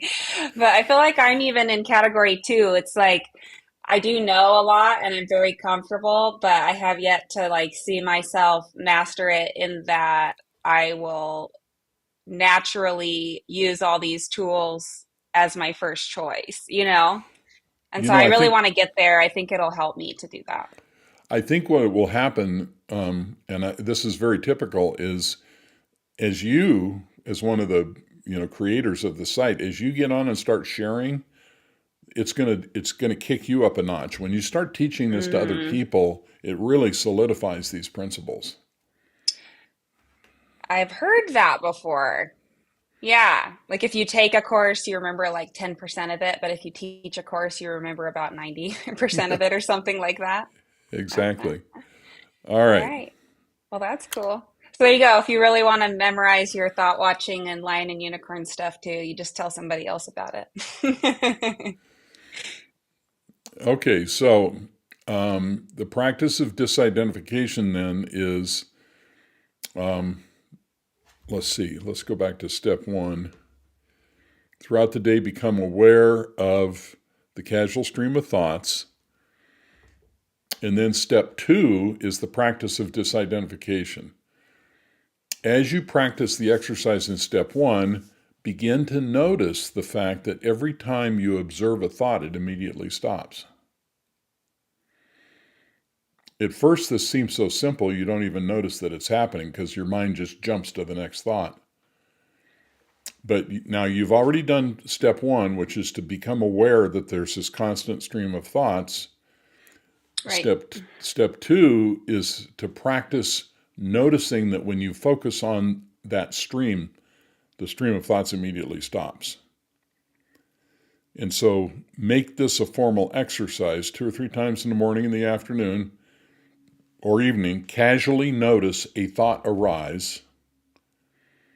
When you direct your attention to that thought, notice that the voice is silenced the instant you observe it. And then ask yourself the question, when the voice stops, am I the thinker or the observer? And it becomes very apparent very quickly that you must be the awareness that's watching the thought and not the thought itself. Right, because you didn't go away, just your thought did. That's right. So when, Yeah. it's just like you and I talking right now, Christina, when you and I are having thoughts, our thoughts they come and go. But Right. we don't come and go. We're always here. Right. So we obviously are the observer, and in Buddhism they call this being the witness. Mm-hmm. So the witness is witnessing the mental activity, but not the mental activity itself. Right. And you had this experience when you woke up. Yeah. Tell me about that. Um, well, it felt like a clear separation from like a part of myself that I really knew, but was not my favorite part of myself. Like it was the one that would be so bothered and the one that would come up with plans to like try to make situations feel more comfortable or, kind of like what you're saying, that anxiety, like just trying to manage the anxiety, I think. But yeah, so it felt like if we were conjoined twins that we became our own autonomous people and bodies or something. And suddenly I could go, "Hey, like I don't really like it when you drive this car. And that You can just take a break for a while." and that was And it your was a lot more ego. peaceful. Yeah, exactly. Yeah. Yeah. So what we're And talking about here is a separation from the ego yeah. and all the good things it wants to bring to our lives, like selfishness and so forth. Yeah. And trickery. Uh, So it's just like what happened to Tolle. What happened to you is the same thing because I remember you describing it. So Tolle immediately, when he separates and he disidentifies, he realizes that the unhappy me in his head is not real. And what you described to me is that moment of separation for you. You realized that your ego had its own agenda and it wasn't real either. yeah. Yeah. And it wasn't my first choice. Like in a multiple choice test, I would not pick that one as the one I wanted. So it was causing all the trouble. Was, yeah, causing plenty of trouble. All right, so continue the practice being the observer of thought, and in a very short, and we're talking days, not weeks. In a very short period of time, it will click. All of a sudden, you'll realize what this is really all about, and you will realize you're not the voice in your head, and you will actually awaken as the observer, separate from the ego, which is what we were just discussing. Yeah. And I would like to make a point too, like on the mechanics of how this works. This is all like starting to rewire your mind Mm-hmm. and replace an old pattern with a new one. And so as you're going through day by day, if you're not noticing, the separation starting to happen yet, it might just be that you just stay steadfast and you'll get there. As long as you're doing what Mark's saying as far as like being aware that you're the observer and asking if you're the thinker or the observer afterwards. I think that would really reinforce the rewiring. And this really doesn't take all that long because, No, 10 seconds each time. yeah, and how once you started the thought watching, how long was it for you until that moment kind of came? It was like a month for me, but remember the first two following weeks, we kind of had to do like don't do this videos because Right. you you would check up with me in the middle of the week and I'd, tell you what I did and then you would help me see where I was like getting in my own way. Well, that kind of brings us to this piece here. And Yeah. this is a big hurdle for a lot of people. Don't analyze the process of the exercise. This really slows down the process. Yeah. Like asking, where does the thought come from, or what happens next, or, okay, I watched my thoughts. How come I don't feel better? And, you know, people get impatient with the process, which makes the whole thing Yeah. just take longer. Right. And I'm sure I was like chomping at the bit to have that experience Right, too, right, which I know, yeah, you've mentioned along the way that that can slow you down too. The best thing to do would be just do the exercise and don't have any attachment to the outcome in the end, exactly. which I know is silly because that's why you're doing the exercise, but just get curious. Well, this puts me in a difficult position because people come to me as a therapist and they say, okay, I want to fix my relationship, or I'm too anxious. I want to get rid of my anxiety. Right. And instead of working on the problem, I'm actually having them work on the identification with their thoughts. And the two don't seem like they connect. Right. And so people get Yeah. impatient with me and they think, well, how's this going to, okay, so let's say I watch my thoughts. Then what'll I do, And And then you ask yourself if you're the thinker or the observer. and then what happens is you have this awakening experience, and then you absolutely know what to do at that point. It's very Right. obvious. Yeah, the voice is much clearer. The part of you that, well, the part of me that I want to operate out of. So, maybe traditional therapy, uh, or, let's say behavioral therapy might take, you know, 6 months or something like this takes literally days once you get your head around just doing the exercise. Right. And every now and then people ask me, well, how long will this take? And I'll say, well, once you follow the instructions, this literally happens in days. And then I get kind of laughed at. And, you know, Yeah. then I have to do my Yeah. own Well, it little seems work too then. good to be true. It does seem too good to be true. Like, It practice does. this for days and you'll be a different person. Like Right. people can work their whole life at being a different person. Yeah. Actually, I've had people have the awakening experience as I'm explaining this to them. They're like, Yeah, oh my that's God. so cool. Well, and I was going to say too, for anyone watching, if you're wanting to understand really truly, like, but I do want to know where the voice in your head comes from.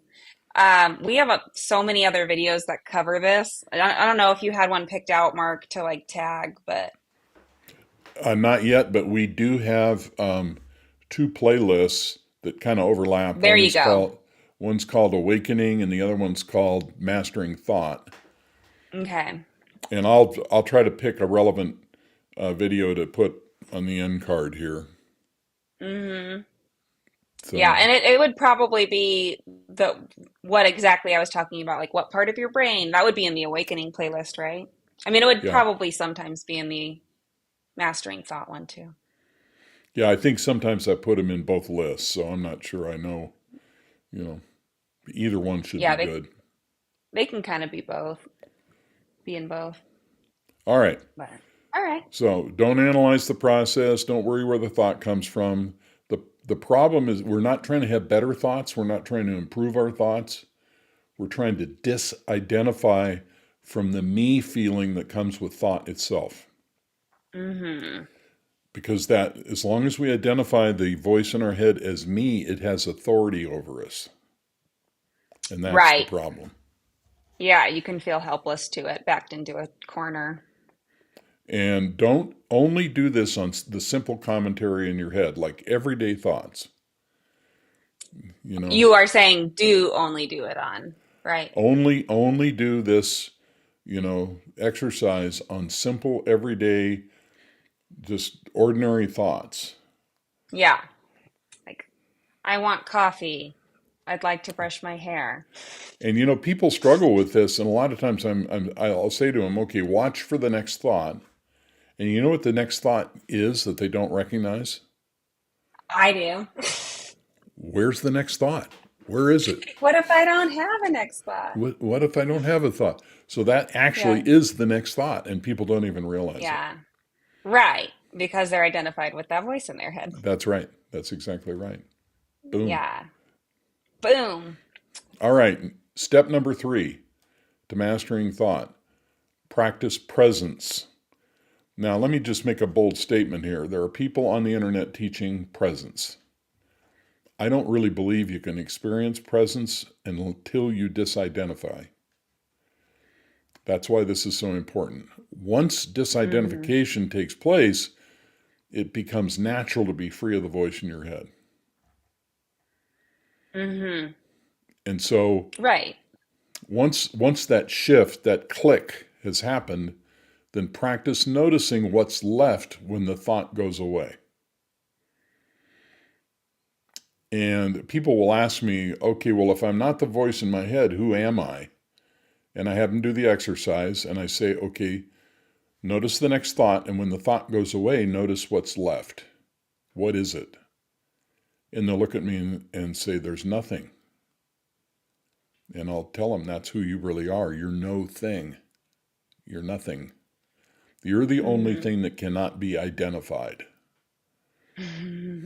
Spooky. Point 0.7 ounces. Yeah, whatever that is. So that Yeah. nothing that's left when the voice goes away is presence or now. Right. Yeah. So when we are thinking, we're in the remembered past or the imagined future. We're not in the present moment. Right. We can pretend like we're in the present moment by using the mind, but that's not really presence. So when we're truly present, there is no thought, no sense of self, only the expression of the freshness of each moment. And at first it's a little unnerving because you kind of experience this sort of gray stillness, Mm-hmm. and then eventually you realize what is left is life itself, the experience of each moment. It's pretty rich. So, but you can't experience presence by trying to be present. Presence is what's left when you remove the mental activity. And you remove the mental activity by observing it and knowing it's not who you are. And it immediately goes away. And the vacuum that's left is presence. And Mm. in that presence is life, the life we're supposed to experience. Hi, my name is Vanessa Moreno, and I'm the membership coordinator of our online Thought Masters community, where people come to learn the topics that we discuss in our videos and apply them into action in their own lives. Thank you so much for being here, and if you would like to join us, please follow the link in the description. Meanwhile, please enjoy the next video. Thank you. Well, it was 33 years ago, and Los Angeles at the time was not a very happy place. It was 1992, and we were experiencing the Rodney King riots. My life was falling apart. It seemed like Los Angeles was falling apart. The real estate market was on its back. But I'm telling you, my life was coming completely unglued. And I looked in the mirror and I didn't like what I saw. Now, during that time, I had no idea that I could call a therapist and get some help. It would have never occurred to me. So what I did, though, was I asked every time I had this anger come up, I saw my arrogance and my pride, I realized I had work to do. And I looked in the mirror and I said, show me what I'm not seeing. There's something I'm supposed to be learning here, and I'm obviously not getting it. And that was 33 years ago. Well, after months of seeking, the answer came to me, and it came to me in the form of a mystical awakening where everything changed in my life.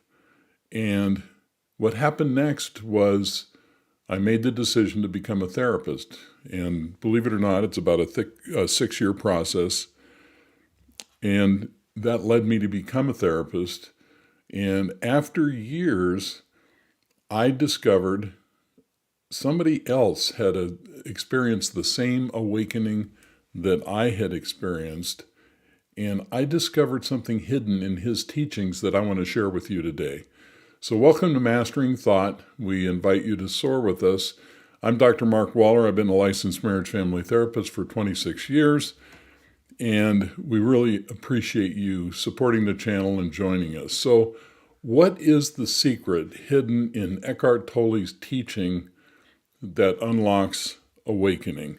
That's what we're going to explore there. Now, for those of you who might not remember or know Eckhart Tolle, he's extremely famous for writing the book, The Power of Now, and also another one called The New Earth, A New Earth. And The Power of Now, believe it or not, about 20% of the people that come to see me as a therapist have this book sitting on their shelf.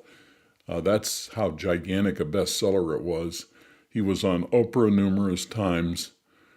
And what happened to me, how I had read this during my journey, it took me, after my awakening, it took me probably about 12 years to integrate what actually had happened to me. And reading Tolle's material was part of that. But along the way, and here's the picture of Tolle, taken as a screenshot taken from a video that we're going to refer to today. But years later, after I was very familiar with Tolle and I was kind of doing my thing, I ran across a video of Tolle that I'm going to share details with you today that I think contains a secret that I want to share with you, and it's the core of the teaching that I do with clients when they come to me. And so Tolle is a spiritual teacher and author, as I said, best known for his books, The Power of Now and A New Earth. He was born in Germany in 1948, and Tolle experienced a profound personal transformation in his late 20s, which marked the beginning of his journey as a spiritual guide. And as I recall, it was such a profound awakening experience for him that he spent about 2 years just sitting on a park bench drooling, looking at the grass grow, which is not unusual when these things happen.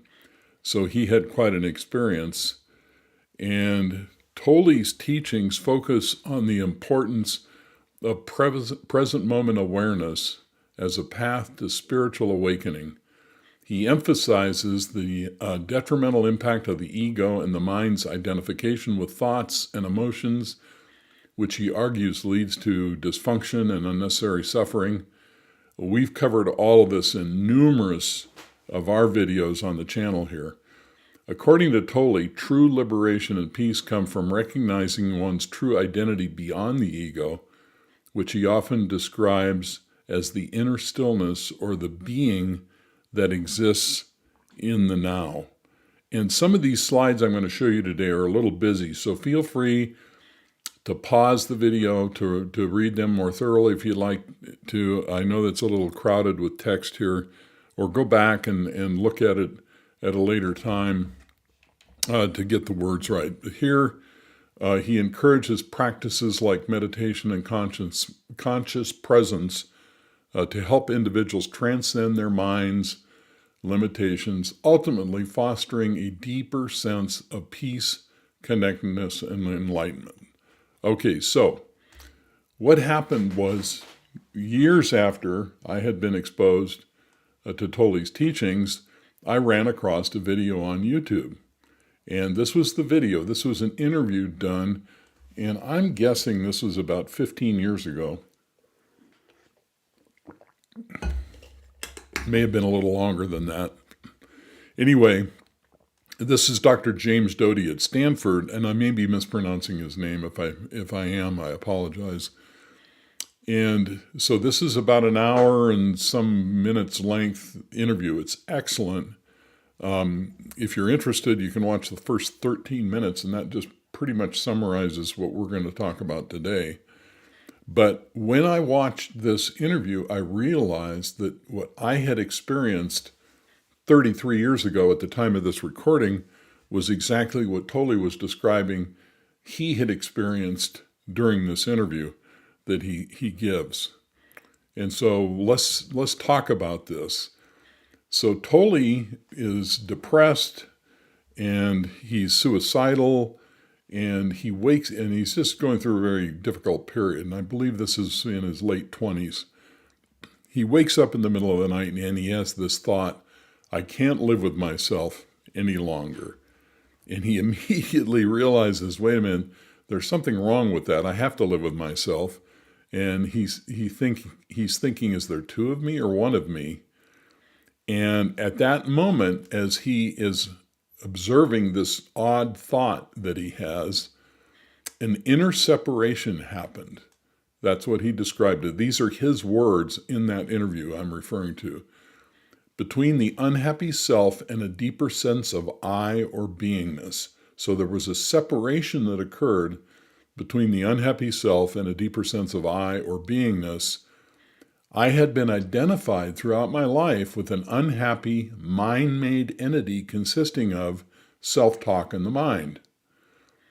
Everybody's familiar with the self-talk in the head. Sometimes I call it the voice in the head, which are quite simply the automatic composite thought processes that never stop. They either comment on your sense perception, a running commentary. And he says, if you don't recognize it, then you're so identified with it that you don't even know that you have a running commentary on your life. You become the running commentary on your life. And this is very true. It's a tragedy of the human condition. In other words, become totally identified with the composite thinking that never stops, the voice in the head. And so this idea of two things, separation and identification, we'll come back to here in a minute or two. So he saw that there was this unhappy me, but that night he disidentified. He literally uses this word. He disidentified from it and stood back from it. I thought, are there two of me or one? What does that mean? I can't live with myself any longer. Who am I? And who or what is that self that I cannot live with? And that brought about the separation. Then there was an I, and then this unhappy me was somehow recognized as not real, and there's a missing word in there. And then this unhappy me was somehow recognized as not real.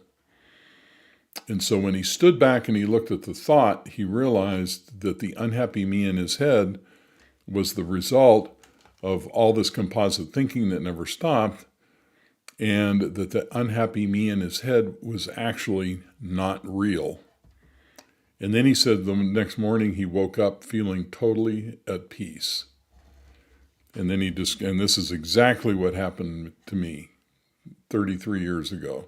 The next morning I woke up in a new world where there was nowhere to go, nothing to do, nothing to be accomplished, and it was just completely peaceful. So here are two key points regarding what Tolle experienced and what he described. First one is separation. So as he has this thought, I can't live with myself any longer, in order to observe it, he separates from it. And the moment he separates from it, he has this awakening experience where he disidentifies. Now, what does that disidentification really mean? Well, it means being the observer and watching the thinker. That's literally what happened to him.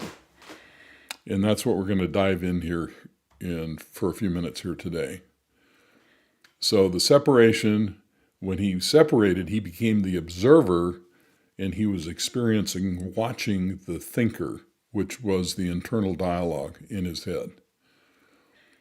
So disidentification means ultimately that the voice in your head that sounds like you talking to you is not you. And that's the core of my teaching and where I want to go with this today.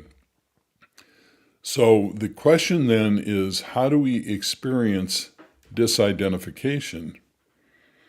Well, I have come up with an exercise. Now, for Tolle, my impression is, and I don't study his methods on a daily basis, I have an enormous amount of respect for his teachings and his point of view. I believe, most of what he's doing now is meditation, mindfulness, paying attention to presence and things like that.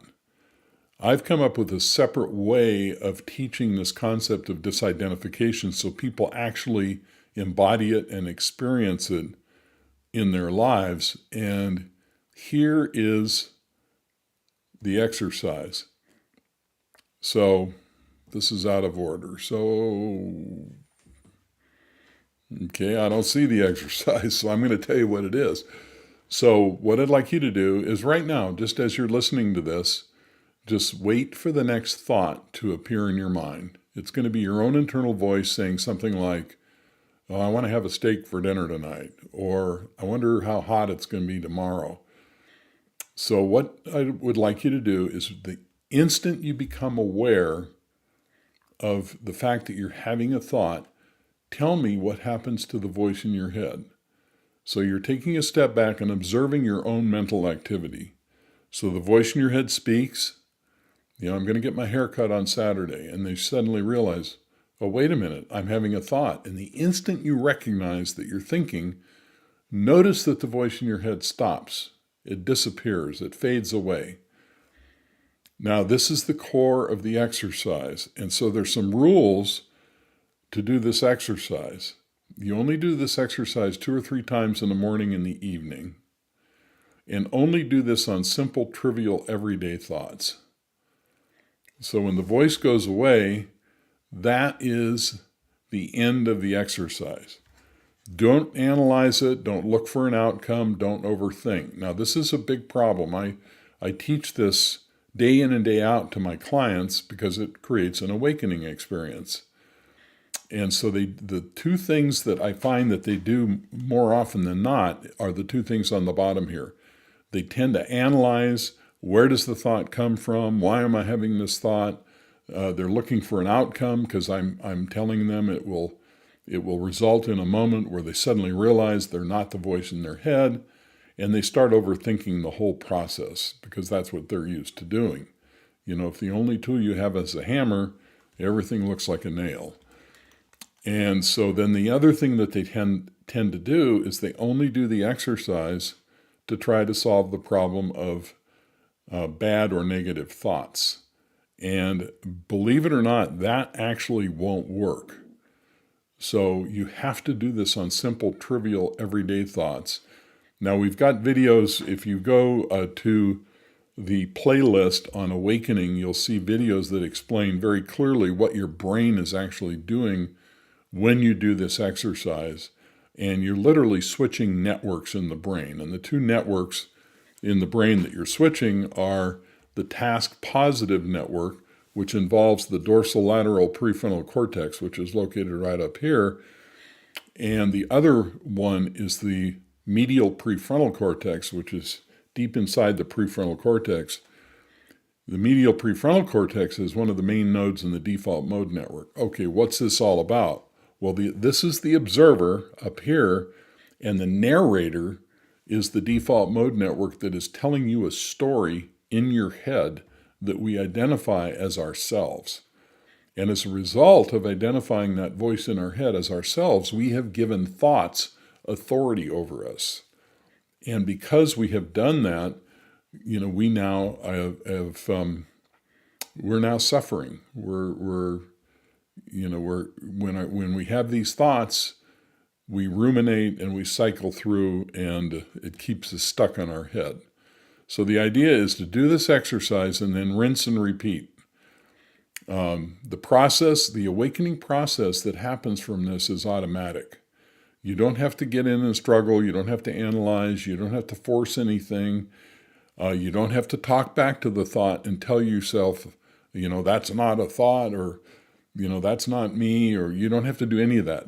You just notice that you're thinking, and the instant you notice the voice, it goes away, and then let it go, because it rewires the front of the brain without a struggle. Okay, so if you'd like to practice that, if you'd like a little support, Christina, my assistant, my partner, and I have an online community called Thought Masters. And if you scan this QR code, it will take you to the page that describes Thought Masters. We will help you go through this process and experience the same awakening that Tolle experienced. And we'd love to have you. Also, I wrote a book about this called Mastering Thought. It's available on Amazon, and you're welcome to go through the process in the book. It describes how the brain works and where this all comes from. So if we can help you go through and experience this awakening, now this disidentification exercise and this approach to this is the hidden secret. Obviously, Tolle talks about disidentification. His method of teaching it to people is mindfulness and meditation and experiencing presence. My way of teaching it is disidentifying from ordinary, simple thoughts. Give it a try. If you need some help or have some questions, reach out to us. There's an email address in the description below, and we'll get back to you and we'll help you. Thanks so much.